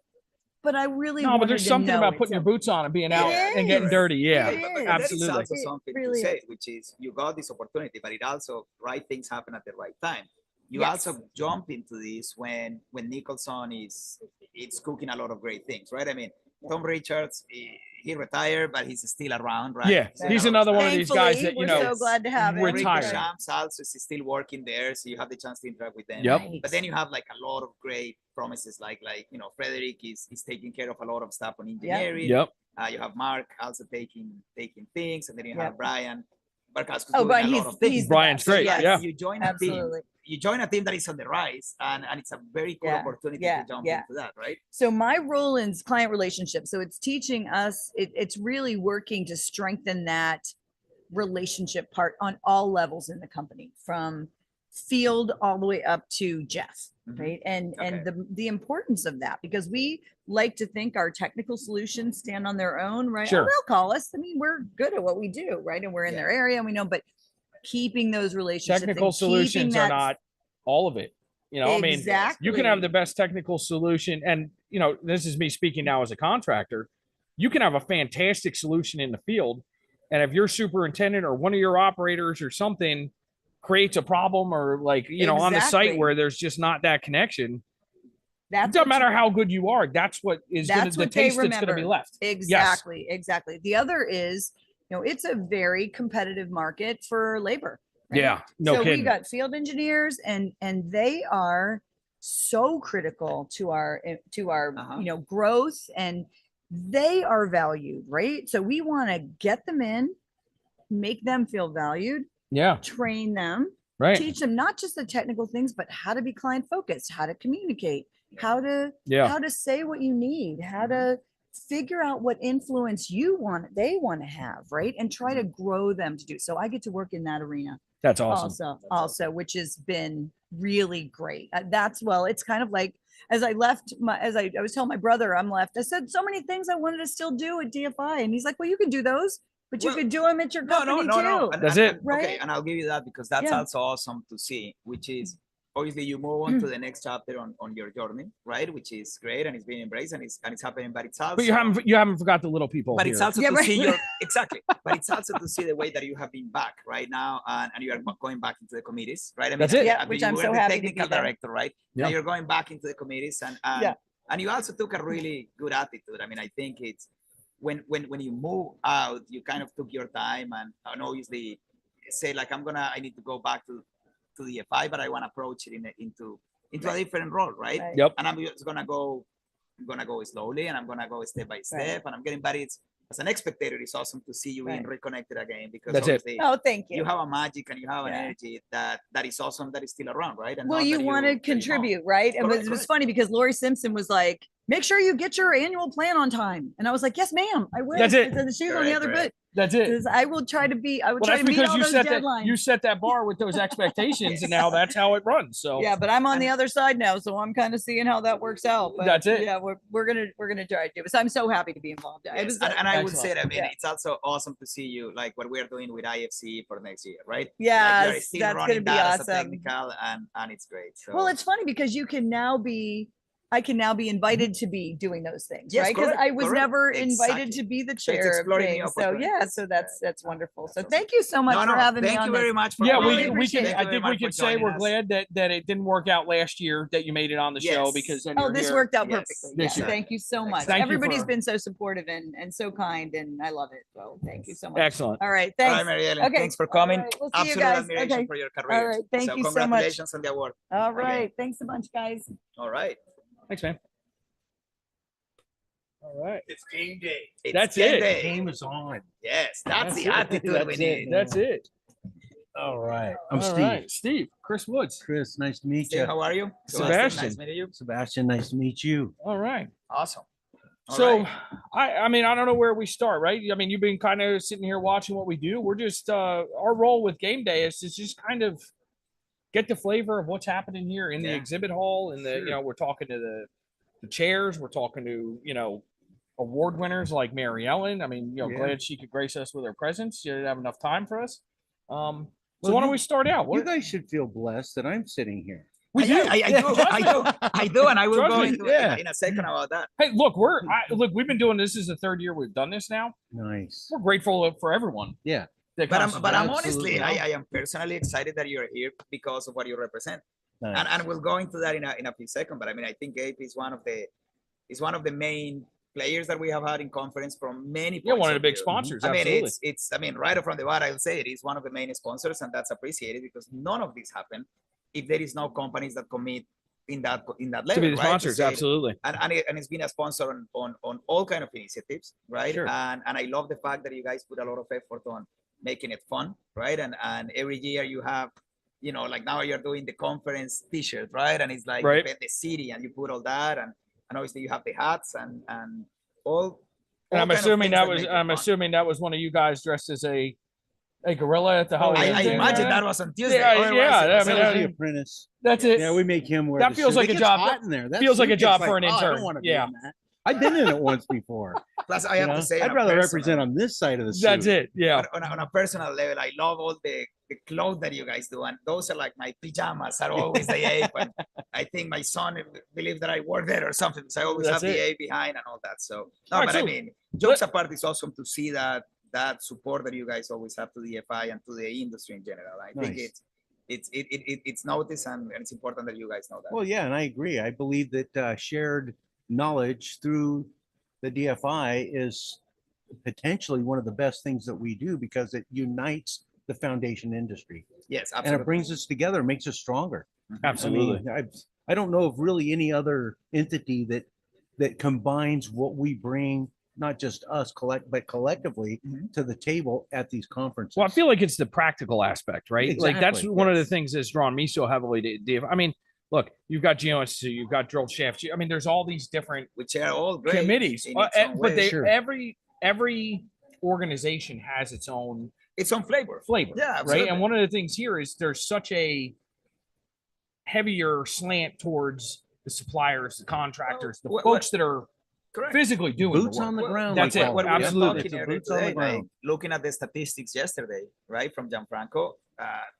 Now on this event, the participants for DFI right now, it's about almost 40% suppliers, which Yeah. is great, right? Because it was dominated by contractors, and it's good to see a little bit of that swing that every sector is represented. But you guys are definitely bringing a flavor that is extremely beneficial for people that attend this, like me, from the consulting side, right? Well, but seeing that's all the this. thing, right? You go to a GeoInstitute event, right? Correct. There's a much heavier percentage of consultants Academic. there. Yeah, well, and whereas the academic, and the consultants are maybe, when that pie chart we were looking at Yeah. yesterday, consultants were a much smaller part of and, that, and right? what exactly what you guys are saying, as a supplier in this industry, we are constantly consulting with contractors. Yeah. What's the best piece to use? What's the best piece of equipment? How do you do this? How do you do that?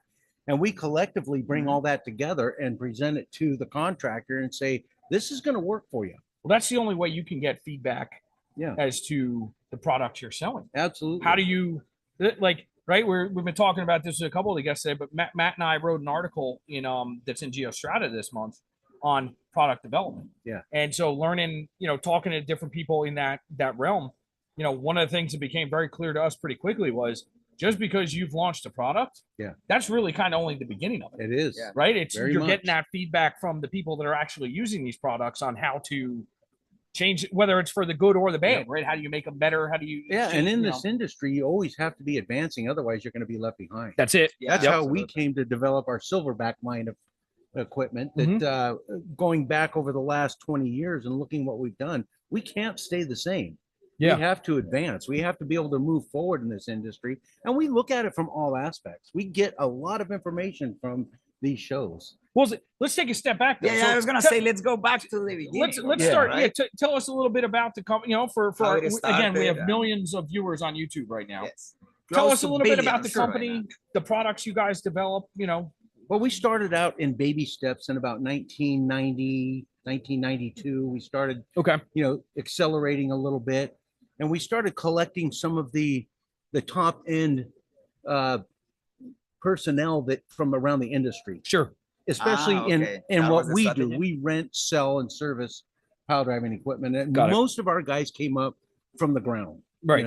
cleaning things, washing things, learning as we go along, building that knowledge base. Mhm. We bring it all to the table in one corporate office, but at Yep. the same time, individually around the country, our guys are experts in their field. Absolutely. So as we moved along, we were able to bring our equipment with us by watching what other people are doing. And Okay. one of the main things is being able to listen to a contractor, especially the foreman or maybe the superintendent. And when they give you a suggestion, we take that and we apply it towards our equipment. Absolutely. So we want it to be user friendly to the point where anybody could use it. So Yeah. So we took their suggestions and made the best product that we could think of. And that lasted for about 20 years, and we've thrived and we've grown. We have the largest rental fleet of pile driving equipment in the United States. Oh, wow, that's impressive. And being able to supply that to the contractor is huge because availability is one. Yeah. Technology is the second. Yep. You know, and being able to work together with the contractor to come up with a solution on hard to do projects. Yeah, right. So we've learned through the years that that's where we need to be, and we've advanced it. We've moved up into our next step of vibratory hammers, which that's what we mainly are experts in. Okay. And power units that drive them. And I believe we make some of the best equipment out there that gets the job done. Because at the end of the day, the contractor doesn't really care whether it's red or yellow or blue or green of the equipment. What they want is to get the pile in the ground. In the ground. That's it. That's it. And if they get it in the ground, then they're winners. And if we're helping them to get it in the ground, we're winners. Yeah. So one of the things we do pride ourselves on is our gold label experience in meeting the needs of the contractor on site. Okay. If a piece of equipment breaks down, we're there the next day. Sure. We're going to get them up and running because we understand downtime. Yeah, downtime's. I mean, that's a 4-letter word. It in is, construction. man. Yeah. And it's hard. It's like, okay, so we get out there and we get it fixed. Yeah. And we're good at it. We're really good at it. We got the gold label service along with the best product that we can give. And coming to the DFIs like this has helped us tremendously to be out there in the know. And, you know, that's one of the things we like about DFI the most. Absolutely. Awesome. You know? So now tell us a little more about yourself. I mean, how did you got involved in the industry? How do you got involved? You know, that's a good story and all because I was an auto mechanic. Okay. All right. And then next thing I know, I get a phone call from the green guys. And they're saying, we want you to come to work for us. We're looking at your resume. And I'm going, what resume? They're going, well, I got a resume here in front of me and we're really interested and we want you to come to work for us as a service technician. And I looked at my wife and I said, did you send out some resumes? And she goes, Oh, yeah, wow. I So did. she was the one. Yeah. So I Wow. went and interviewed and started as a service So technician. what year was that? That was 1986. Oh, wow. Oh, that was a good year. Yeah, that was a yeah. good Matt- year. So last year I had hope in my life as a baseball fan. The Mets won the World Series. It's been all- go it's been- Mets, It's right? been all downhill since then. But yeah, all right, very good. Anyway, we anyway, digress. Yeah, my Yes. wife, you know, she got me into it, thankfully, and it's been good for me. Excellent. The foundation industry has been really well for me. So yeah, but that is quite a journey. but, that you but have it to was That do. is, yeah. step by step So procedure to get was where that? I'm at now. Yeah. So how was that? How was that? I mean, how did you start growing within the? Well, you be the the best that organization? you can possibly be, Okay. and you learn and you retain as much as you possibly can, Uh-huh. and you don't limit yourself. All right. If Okay. you limit yourself, you're going to be stuck. Yep. You know, you want to expand, you want to grow, you want to be able to understand what's going on, and understanding comes from learning, of course, and learning boots on the ground is the best way to learn. Practical application, when you understand practical application, you're able to scale mountains. Okay. And that's how we did it. We learned from the ground up. So how was? I mean, the growth of the company obviously happened parallel to your growth, Yep. right? Oh yeah, it goes in line. See, I didn't start with American Pile Driving Equipment until 1996. Okay. Okay. Before 96. then, I worked for a couple of other foundation manufacturing equipment companies. Sure. Which got me to the point where, you know, I basically led the entire West Coast in pile driving equipment, just Okay, because okay. where we were at. And then moving up from there, about 10 years ago, I moved up to the corporate office, and now they call me the Okay. vice president And where's your corporate office? in Seattle. Seattle. Got Yeah, it. just All right They down the call you road. vice Very president. good. Yeah. Well, you know, the vice president, you know, is kind of a very serious position. But you ever see a totem pole? Yeah. Yes. of Okay, you course. know the guy at the very bottom of the totem Uh-huh. pole? Yeah. He's going like this. Yeah. That's me. That's what you. that's what the vice president does. I can. I'm also a vice president, and Yeah. I can completely Yeah, that's it. I mean, it's like the whole company is right on your on shoulder. your shoulders. That's Yeah. it. I can relate. But see, the good thing about that is I get to take all my 40 years of knowledge or Yep. whatever it is, and pass it plus I along. have guys that work alongside of me that's that I've remarkable. worked with for 25 years, and we all are really compatible. I get to draw on their knowledge, I get to draw on their knowledge, and we get to bring it all together to where it makes sense for the contractor to utilize our equipment because we're giving them Absolutely. solutions. Yeah. No. I mean, that's So Let's talk a little bit about the growth because obviously APE has become huge, and as you Mhm. said, you know, Seattle being an important part of that. But then it expanded into the world, right? And Oh, you yeah. guys are doing, I mean, Frankie Segura, right? And in Mexico and different areas. But it seems that you guys are taking over many, many other locations far away from home, right? Well, we like to stay local, which is the United States, because we understand the laws and rules and regulations of the United States.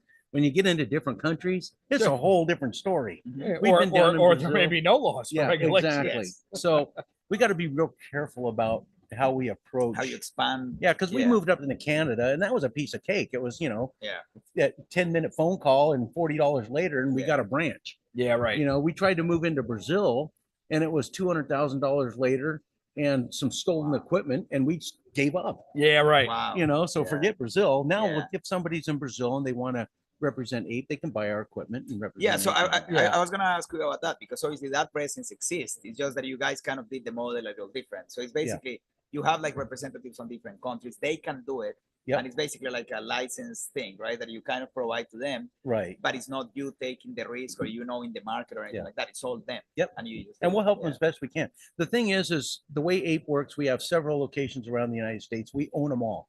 Okay. We are our own distributors in the United States. In the United States. Outside of the United States, we utilize the people who know their area. Okay. And we just sell to them. Just sell to them. Yeah. Let them. And then we help them whenever they need it.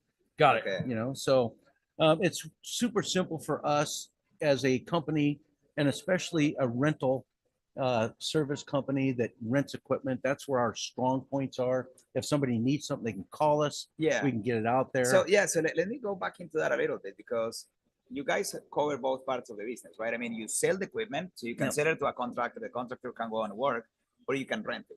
Yep. Right. You have we the two manufacture options. it too. And manufacture. Yeah. So which one it's bigger, the renting or the selling to a contractor so they operate? Oh, the rental. The rental is Yeah. bigger. The rental market is definitely by far the strength of our company. Oh, yeah. Sales. We always get sales. Those are always a trickle down from rentals. People don't want to buy something unless they can try it first. Okay. So they rent for a while and then they say, well, Sure. I'm going to buy it because why I keep paying you for renting it. Exactly. Yeah. Yeah, that's a thing. Yeah. So there's lots of different avenues to get a sale. A lot of them are the contractors who know our equipment and have used it. Yeah. They buy Yes. for a project. And when they're done with the project, a lot of times they don't want the equipment anymore. Oh, so you buy it? So from we'll them? buy it back. Oh, really? Okay. That's And that awesome. just keeps us going and keeps us strengthened. That is great. I Yeah. didn't even know that was possible, man. So if anybody's got, In some industries, it's possible. For It is. instance, with what we do, Uh-huh. renting, like that, right? I'm a dynamic compaction contractor, Yeah. so we Oh. just beat the hell out of cranes. Yeah. Yes, correct. So there, rent is It's not a not word an that people option, use yeah. with us. Yeah, Correct. but it's like our equipment. Foundation equipment is not nice. It's not easy. Yeah. It always gets the crap beat out of it. That's Yes. it. Wow. That's it. No matter what you do. And pile bucks are the kind of the gorillas of the industry, like the Yes. longshoremen or the roughnecks, and the pile bucks are the same breed Yeah. of people. They want to get things done That's at right. all costs. So get out of my way. Let me do it. Your equipment's going to break. Yeah. Guarantee it. But we're going to get our job done. But it's and it's having solutions to fixing it, right? I Yeah. mean, that's the other vice president of my company, a gentleman named Rob Schaefer, right? Mhm. So I'm more this piece, the engineering, the design, the BD, but his job is keeping our cranes running. Yeah. And so what he's been able to do over the last 20 years in terms of, you blow an engine out of a crane, if you got to wait for a mechanic to come to the site, diagnose it, fix it. Yeah. I mean, you could be down a couple of weeks. Yep. And he gets it where we've got engines on the shelf Mhm. that our Ready engine to go. guy pull it out. Next day you're back in, right? Well, that's a good coming point. up with solutions. We do kind of the same thing through our pile driving training classes. Okay. So we get together with the local pile driving unions and we do training classes Sure. on our equipment, how to fix things and stuff That's like kind that. of So a big, that's a if big it deal. breaks down on the job, the first thing we ask is, do you have an apprentice on the job? Yeah. Let me talk to him. And Because then he we talk maybe to him did take one of your classes. because yeah. he probably took one of our classes and he knows what part we're talking and you about. can talk through And it. we can talk him through it and he can be the hero, Oh, that's Yeah. great. of the That's job. great. So All right. yeah, lots of training we do with the local pile bucks and That's awesome. make That's- sure that they that's awesome understand too, our yeah. equipment. That's good. Yeah, Yep, that's awesome. so All right, Well, man. Thank Gentlemen, you very thank much you. for coming, man. I Appreciate you that. joining Yes. us. Yes, Yeah, that was I great. appreciate it. Awesome story. Yeah. Awesome journey. I'm of doing your life. I'm doing nothing but learning today. I know. Like everyone I know, we've had on, I'm it's learning great. about helical piers. I'm learning about pile equipment. I mean, fun this is stuff. Oh, it has been a nice mix today. this has been really fun today. And now we have pretty much the smartest guy on the face of the earth joining us. You know? Second to me, but you guys. Well, have Yes, fun. fair enough. Thanks, Steve. Thank you. Oh man, All this right, is Matt, this we're ready is for you. Yes. oh god, just don't go down a technical road with him, Sebastian, I know. because he's gonna make you and I look real dumb real I know, fast you if we guys try and do got that. it. You know the Jeez, all limits, man. fun. Very How you nice doing, evening. man? All right, absolutely. Okay, here we are. Welcome to the party. Good to see you. So Absolutely. again, this is a program where we have millions of viewers. And so for our viewers, this is Matt Meyer with LANGAN Engineering, outgoing board member, correct? There we go. When's your term on the board up?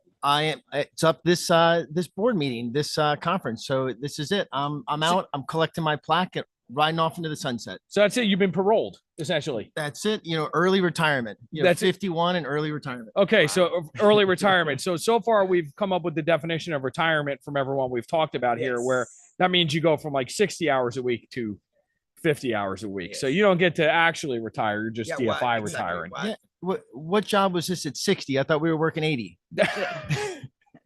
Well, maybe that's why I'm on the contractor side instead of the LANGAN side at this point. But All good anyway, fun. so look, there's not a lot of people in this room here that don't know who you are, that don't know what you've brought to the table with DFI and your involvement in projects, frankly, all over. I mean, I've worked on projects with you all over the world. Absolutely. I've had the good fortune to do that. Yep. Let's start with the DFI piece of things, right? You've been a board member. What'd you say it was 9 years? Yeah, so it's going on my third term here. So I'm Okay. 9 years in, and then a committee chair as well. So But You- go back. How everything started on DFI, because you don't get to be on those positions like that for such a long time. What's- Unless you have been involved for a while, right? How did That's you it. arrive to DFI? Yeah, so it was very early, committee member involvement. Support by my employer, right? Support by LANGAN. I mean, they're very supportive of us being involved. We had past DFI presidents, and so there was this corporate support to get involved. And So, but Yeah. was anyone in particular from LANGAN that got you, like Rudy? Or Probably was- Rudy, yeah, I was yeah. gonna yeah, say, so Rudy was heavily involved early on, and then he was very supportive of younger individuals getting involved, Yeah, like myself correct. at that time when I was younger. Yep. Right? Okay, So okay. yeah, well, now we also will have LANGAN will also have the first female president of DFI. that's correct. Yes, It's yes. very exciting. Lori Simpson on the executive committee. Yeah, Correct. very exciting.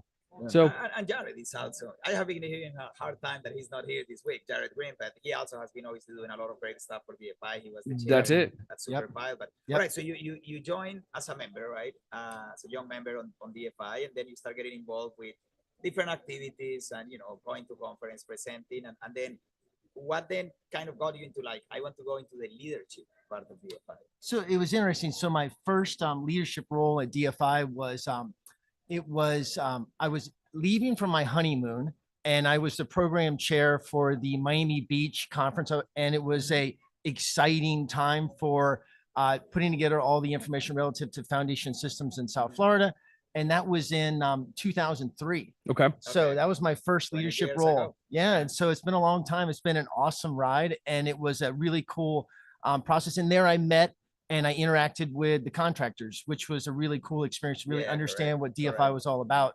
And I interacted with one of the presidents of HJ Foundation, now Keller, Uh-huh. at Ed Hickey, and he was instrumental in kind of being involved in DFI. And so was Kirk McIntosh. Kirk McIntosh was heavily involved at that time. So there were some like real pillars of DFI involvement that I was able to interact with. So okay, so you move into the leadership, and then you go on the board, and you are there for a while, and now what's the future? Like, I mean, how you, because it's impossible they're gonna be completely retired, from DFI. But I mean, how you see the next step on your DFI career or journey or whatever Sure. you want to call it. Yeah. So I see me riding off into the sunset, and then There you go. participating, not being quite so active. Okay. I'm here for advice. I'm here in a like a kind of an executive role where people want to talk to me at the conference, want to have some involvement here and there. But I defer to the younger members now. I mean, it's not time for me to have those leadership positions. It's time for those younger members to step up Yeah. and be involved. So for me, it's super exciting because you see these young members stepping up into these committee roles. Yeah, no, and I mean, and I think that's also something that is really cool on DFI, which is that spirit of bringing people, right? And you do your part on different things, and then you pass it to someone else, and you enjoy that, and you embrace it, and you move to something different, right? Yeah, but Absolutely. I mean, for me, right, it's been the last couple of years, right? DFI, if you've got the energy and the interest to be involved in something, it's like, yeah. I mean, think about it. Think about this. Us sitting here doing this now Yeah. came from almost like a backhanded comment by me as we were talking about some of the planning for the podcast stuff. And now here, this is the third year. I remember when you pitched it, doing I this. was like ESPN, like Yeah. who's gonna care about that? Here we are sitting, right? With millions of viewers. Yes. So, all right. So Sebastian, I have the benefit of, 13 years with Langan. I mean, I did a lot of work directly with Matt. I mean, we worked on stuff in Turkmenistan and in Connecticut and in Jersey. So I know a fair amount about your career and being in Jersey, being in Florida, but then being all over the place, as you've kind of come to where you are in your career. I mean, what do you look back on as some of the biggest projects or biggest moments of your career? Right. Well, I would start with, meeting Chris Woods is number one. No, all kidding aside. I mean, I look at the inception of my career as really the Four Seasons Hotel and Tower in Miami. And it was this like 780-foot tall, 70-story building where we were installing drill shafts. That was like, number one DFI classic challenge, putting in drill shafts in Miami, working with Trevi, Icos, working with, who was on that job as a project manager was Gianfranco DeChico. Okay. For Trevi, Icos, the DFI president now. Yeah. So how cool is it to see, Gianfranco so many years later, and the camaraderie on that site, the willingness to collaborate and work together, I attribute to just the success of that project. And then I would fast forward to today, working again with Gianfranco's firm in Tampa, drill shafts. I mean, they're all over the place in the Tampa market, extremely challenging ground conditions, awesome drilled shafts, going in terms of lengths, diameters, really cool. And then, Chris, as you know, the Mercedes-Benz Falcon Stadium. Yeah. I mean, like a huge feather in the cap, right? It was a geotechnical engineers, ground modification, foundation contractors' dream.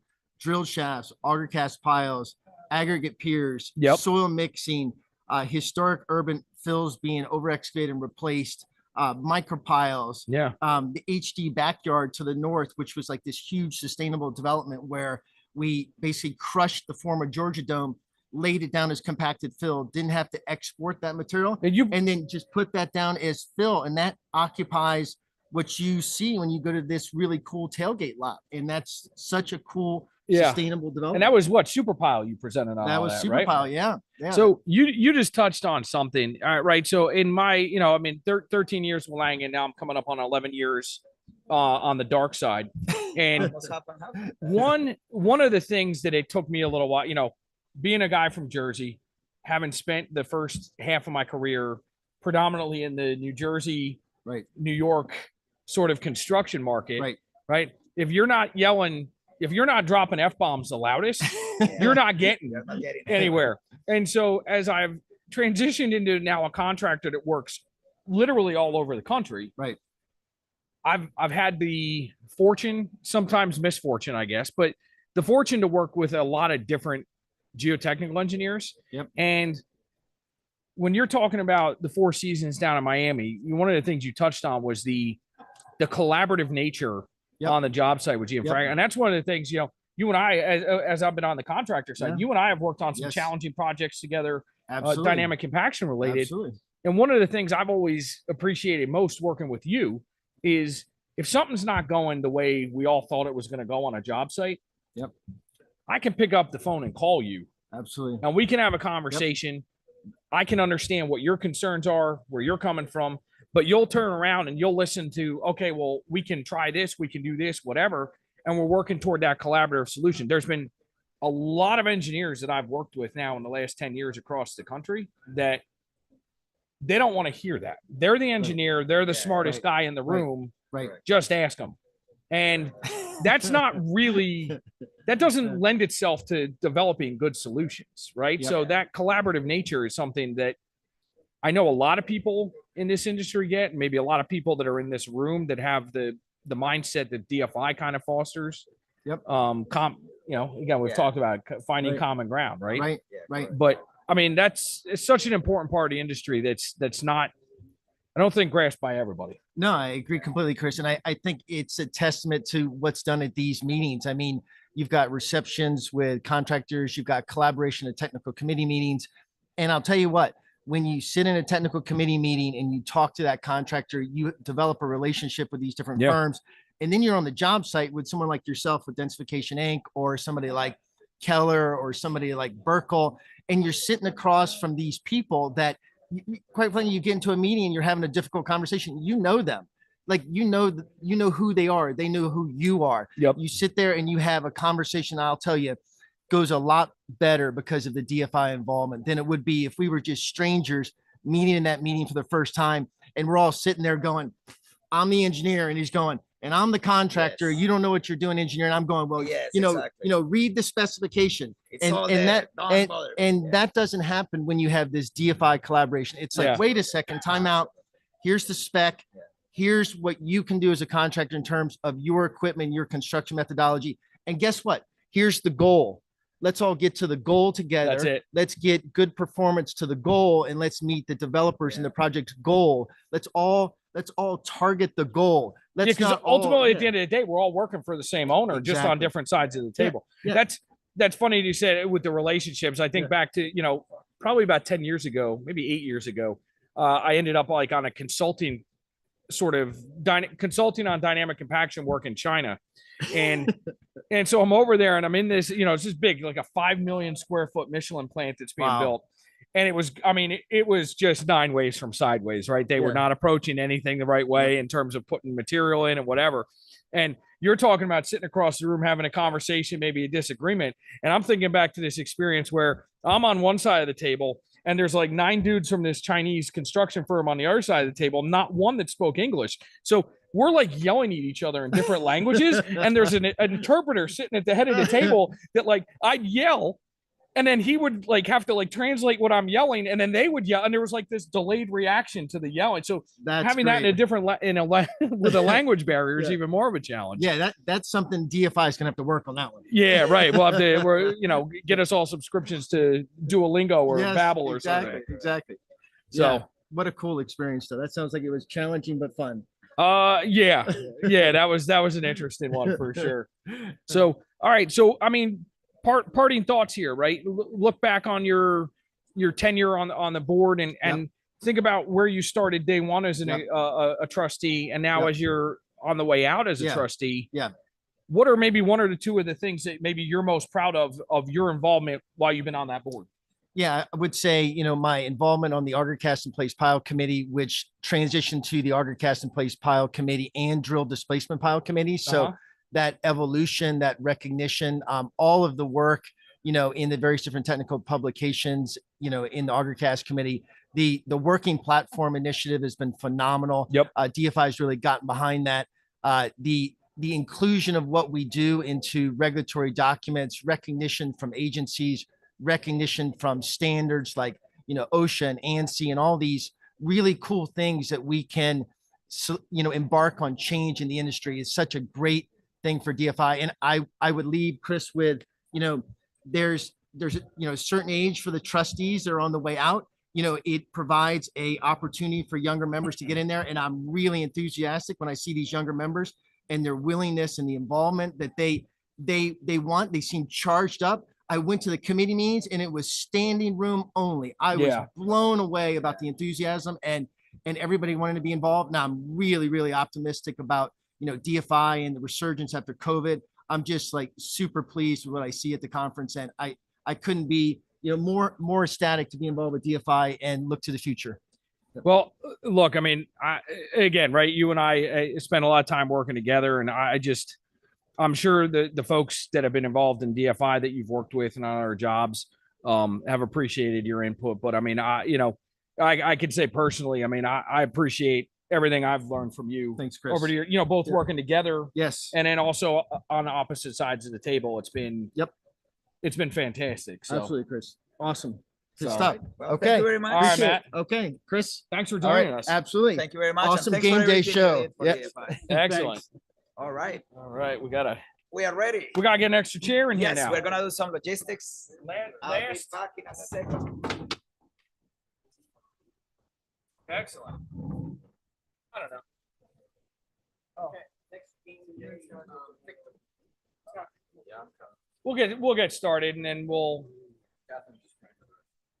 that's fine. You and I might get a word in edgewise with Sebastian in the bathroom, so that works out well. Exactly. Go. Like, just Yeah, go. that's it. So we'll get this done. How you doing, What man? are we doing here? Well, I mean, look, we'll hold the fort down till they get back. So, you've been kind of getting your stones busted a little bit this week, but how's it been being the new me? You know, I'm a poor substitute. I No, must say. no. Being Absolutely the not. new you is fun.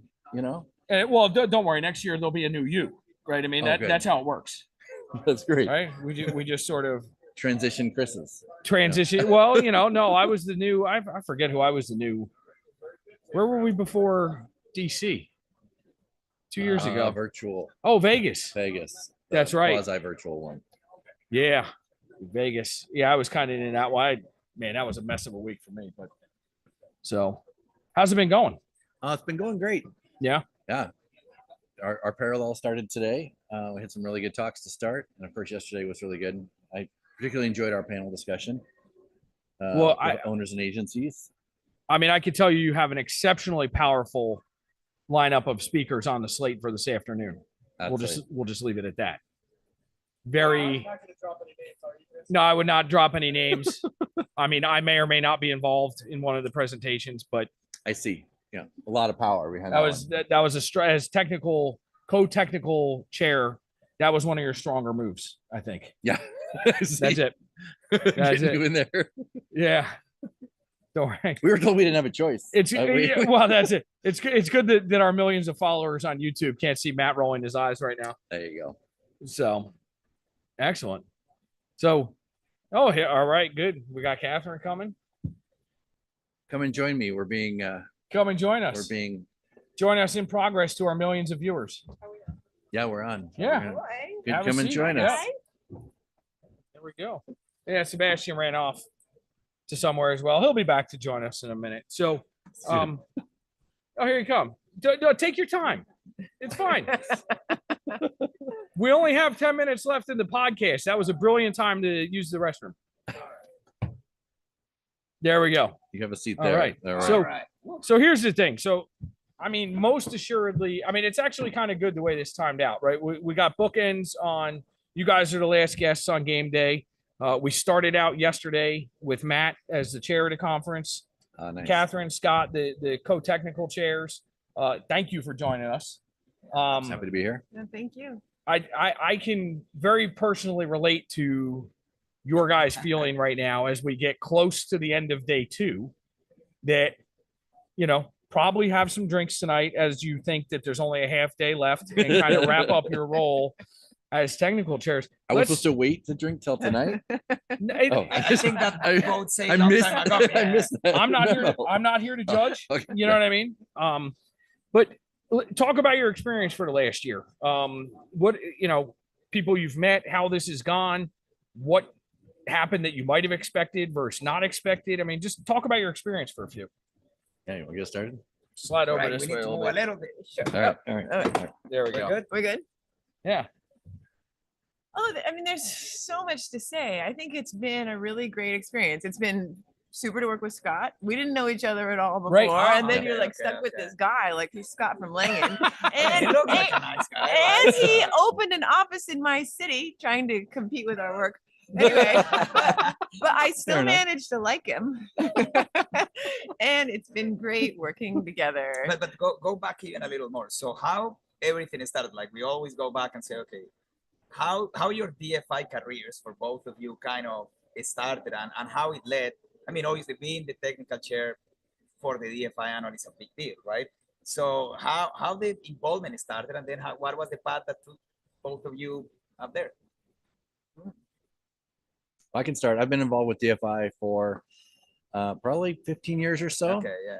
But you know, I go to the annual conferences. I participate on one of the committees. On the So you start getting attending, then committees, and then trying to like taking a little bit of leadership in some respect. Baby steps, you know. And you know, just getting more and more involved and learning, you know, how much value we can get out of DFI. So, you know, I particularly enjoy the combination of a little bit of academics, a lot of professionals, and then that contractor side, which really is invaluable. You know, you get those strong relationships. You have resources that you didn't have before for real problem solving on your more difficult projects.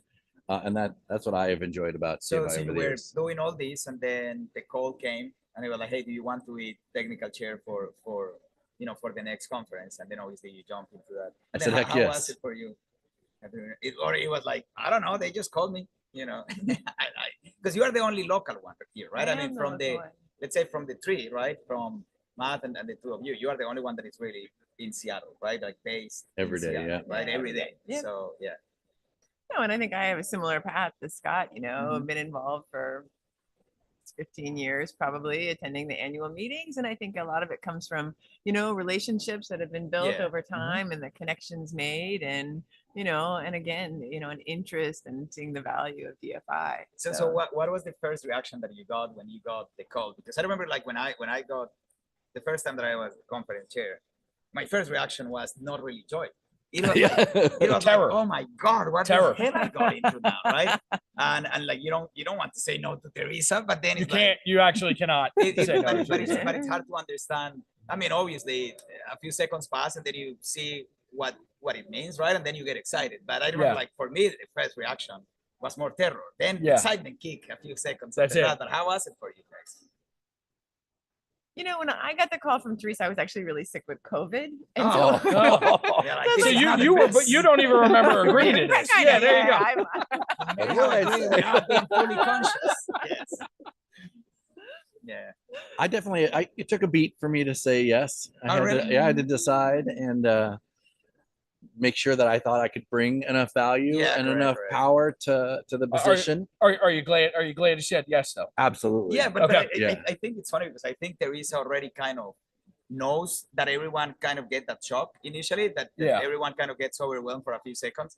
And like she always said, like, well, you don't have to say now, right? You can just let me know in a few days and things like that. It's like you're talking to Tony Soprano, right? It's like you can say no, but you know, because the typical reaction is like, no, I already have a job. You know what I'm saying? Yeah. That's but no, but it's I mean it's an awesome experience, and I'm sure like what you were describing before, you make friendships, right? I mean along the way, and then you kind of, especially you being on the technical chair side, then you see that you can bring your flavor, right? And then you see that you can bring your angle, and you can kind of do the conference into certain directions that you want to do. And I think DFI in some respects it's awesome that there is already like a whole system that works, right? I mean let's say the technical director Matt and the different staff that they already have a planning, right? And then it's not like you have to start calling hotels, right? And like, hey, I need 1,000 people. Can you give me these meals? It's like the system. And we want the beef, not the chicken, right? Correct, like, exactly. So the system runs for itself, and I think that's the satisfactory part when you realize and say, well, for somebody like the two of you attending this conference for 15 years, it's awesome when then they look at you and say, well, now it's your turn to give us that. And we see that. I mean, like what you have, and I was telling you yesterday, very, very late in the bar. I don't know if you remember most of our conversation. I remember a part. I remember. Maybe not 100%, but I was just telling you how awesome was the sessions yesterday, right? And I think I love the fact the way that you guys open, you know, with a different view, with a different risk, right? I mean, into that. And then the second presentation for me, as I expressed it on my comments, that's really what defines the DFI National, which is going to a different city, getting somebody, you know, that has a lot of experience in that area, sharing some of the projects they have done, showing the general conditions, right? And for, you know, like I don't practice in this side of the country. I mean, this is as far from Pittsburgh, my native Colombia. Right? So it's awesome to just see that and see the projects and see how you guys tackle those and what foundations are common and all that. So I mean, it was very well planned. The afternoon session was also great, right? And I love the concept of maintaining like a single session, right? Keeping everyone together. Then obviously the second day comes and it opens into like three different branches. And then as an attendee, you can pick and see what topics interest you the most. And and things like that. So no, I mean, you guys did an amazing job. It's awesome to see it coming together like that. So let's talk about the speakers, right? So I think back to the beginning of my journey last year with Hannah, right? Where it's like, okay, you guys are the technical chairs, go. And it's like, well, holy hell, where do we start, right? You have to come up in your mind with what's the angle, what's the theme, what do you want to do? And we had some speakers that it was a pretty cut and dry, like with our government, right? So it was being in DC, we were focusing on maybe some governmental type things. And, we had our panel discussion was focused on the infrastructure bill that had just been passed and folks there in DC. But we had some great folks that just kind of took that and ran with it. And then we had other speakers that came in, and we had our gentleman from Honeybee Robotics, Chris Zachney, that talked about sending rocket ships to Jupiter, which was friggin' just, I still like marvel at that speaker. But so talk a little bit about how the vision came together. And I mean, did you guys have a hard time finding it, right? Because Chris ended up being the absolute right guy that we wanted. Oh, absolutely. But he was about the 8th guy that we reached out to. He was at the end. I mean, I remember you reached to every single person, right? Trying to get somebody, and then he appeared out of nowhere. And So how did that all come together for you guys? I think coming out of COVID for real, with conferences being back in person. For real, I like that. Well, I think for real, or we're like 90% there or whatever. But that was a big part of, so much has changed in our industry. We had a cement strike here in Seattle, and it's huge issues with managing that, and construction projects just halted. And then you have all the things that were going on with supply chain. So there was so many things that were like just ready for us to try to figure out how we could tackle it, how we could address it. And that bubbled up pretty early in our committee calls. So it's just the question is, how could we actually deal with it well? How could we put support our folks in our industry with helping navigate some of those things? Yes, no, and I mean, and it came very nicely, and I'm sure you guys were through the same process that we went last year, which is you start having the idea, right? And you have like some words that you want to put together, right? But like we are not marketing. And then people, now what? Right? That's it. And typically you get the help from Carol that, like you gave them like suggestions, and then the slogan come, right? Like embracing change. And for us, like when I did DFI45 was people, purpose, passion, which I love because it really transmitted. And it's so how was that process of getting into that slogan? I mean, it was something that came very natural, or it took time? I think it was pretty quick. One big long call with our whole organizing committee. And then no, I love it because it's short and it really gives the sense of what these. We had 20 versions that were longer, and we, just kept like, how can we get it? Well, why is there so many words? Technologies in our industry. Got it. Embrace change. All right. Well, look, I mean, one of the things I wanted to commend you guys on. We talked a little bit about this with Matt yesterday. You're gonna tee up the leadoff batter for a conference as an economist. There's one of two ways that can go. You know what I mean? And you guys hit a home run with that one yesterday. I thought he was profoundly interesting to listen to, some of his insights, and just one thing that really resonated with me. I mean, I've been fully convinced that society with social media is just circling the drain, right? And that's going to be kind of the undoing of society in general.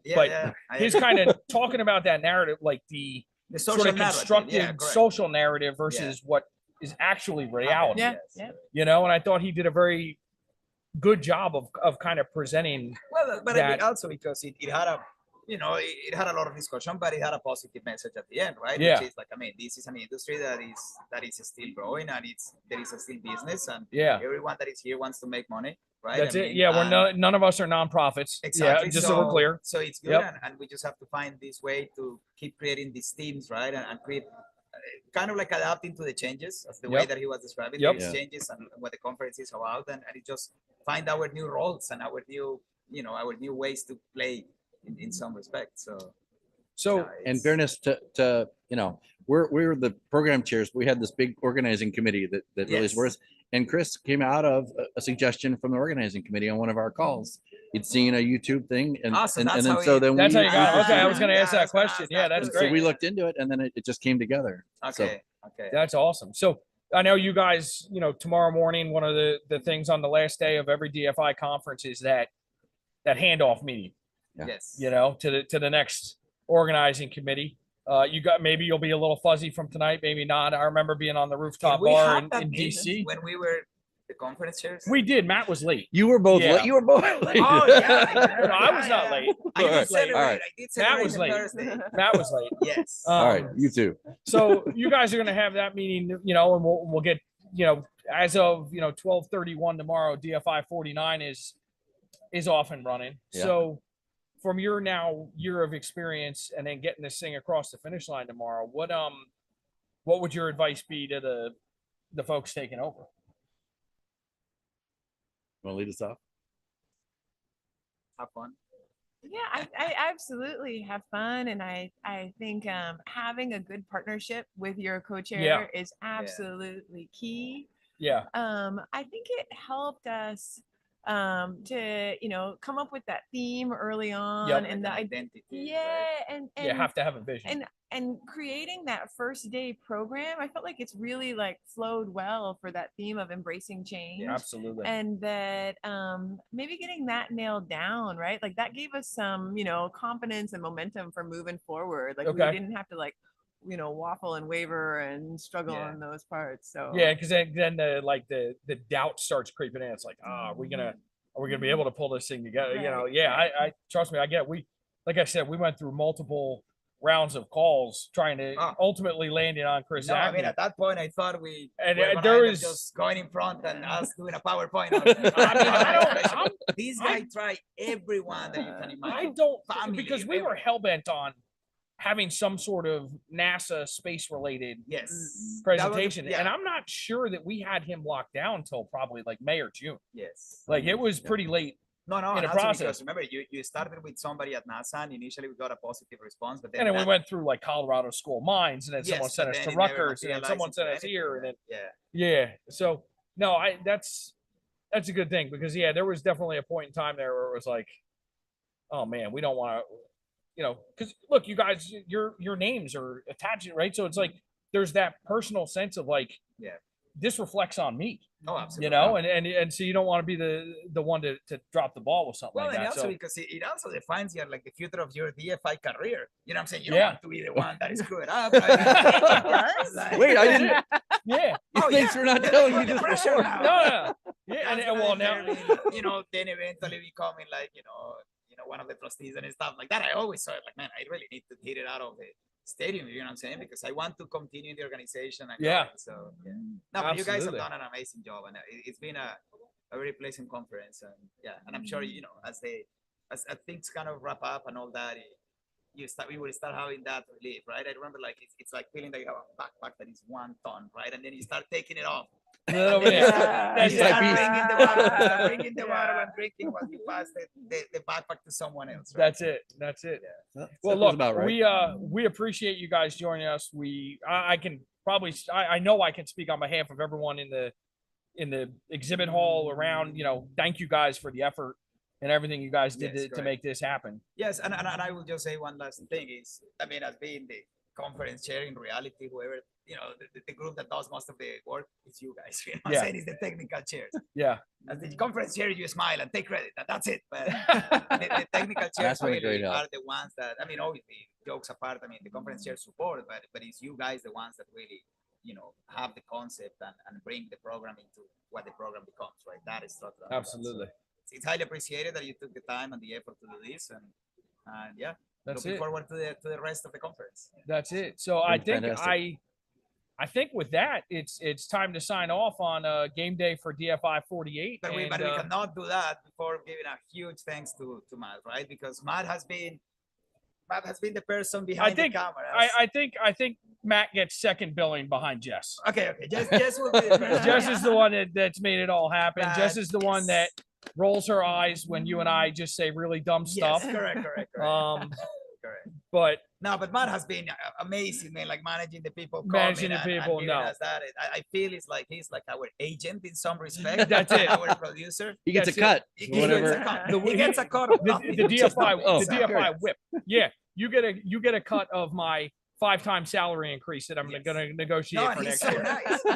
He brings like drinks. He brings a cocktail and you spill them all over the table. He just keeps giving us water, man. So well, very good. So with that, DFI 49 next year, Aurora, Colorado. And unfortunately, unless the budget cuts push Sebastian and I to decide, you guys are going to have to put up with us again next year as well. So with that, I think we'll sign off. Thanks everyone for watching. Thank you guys for joining us and for a great conversation.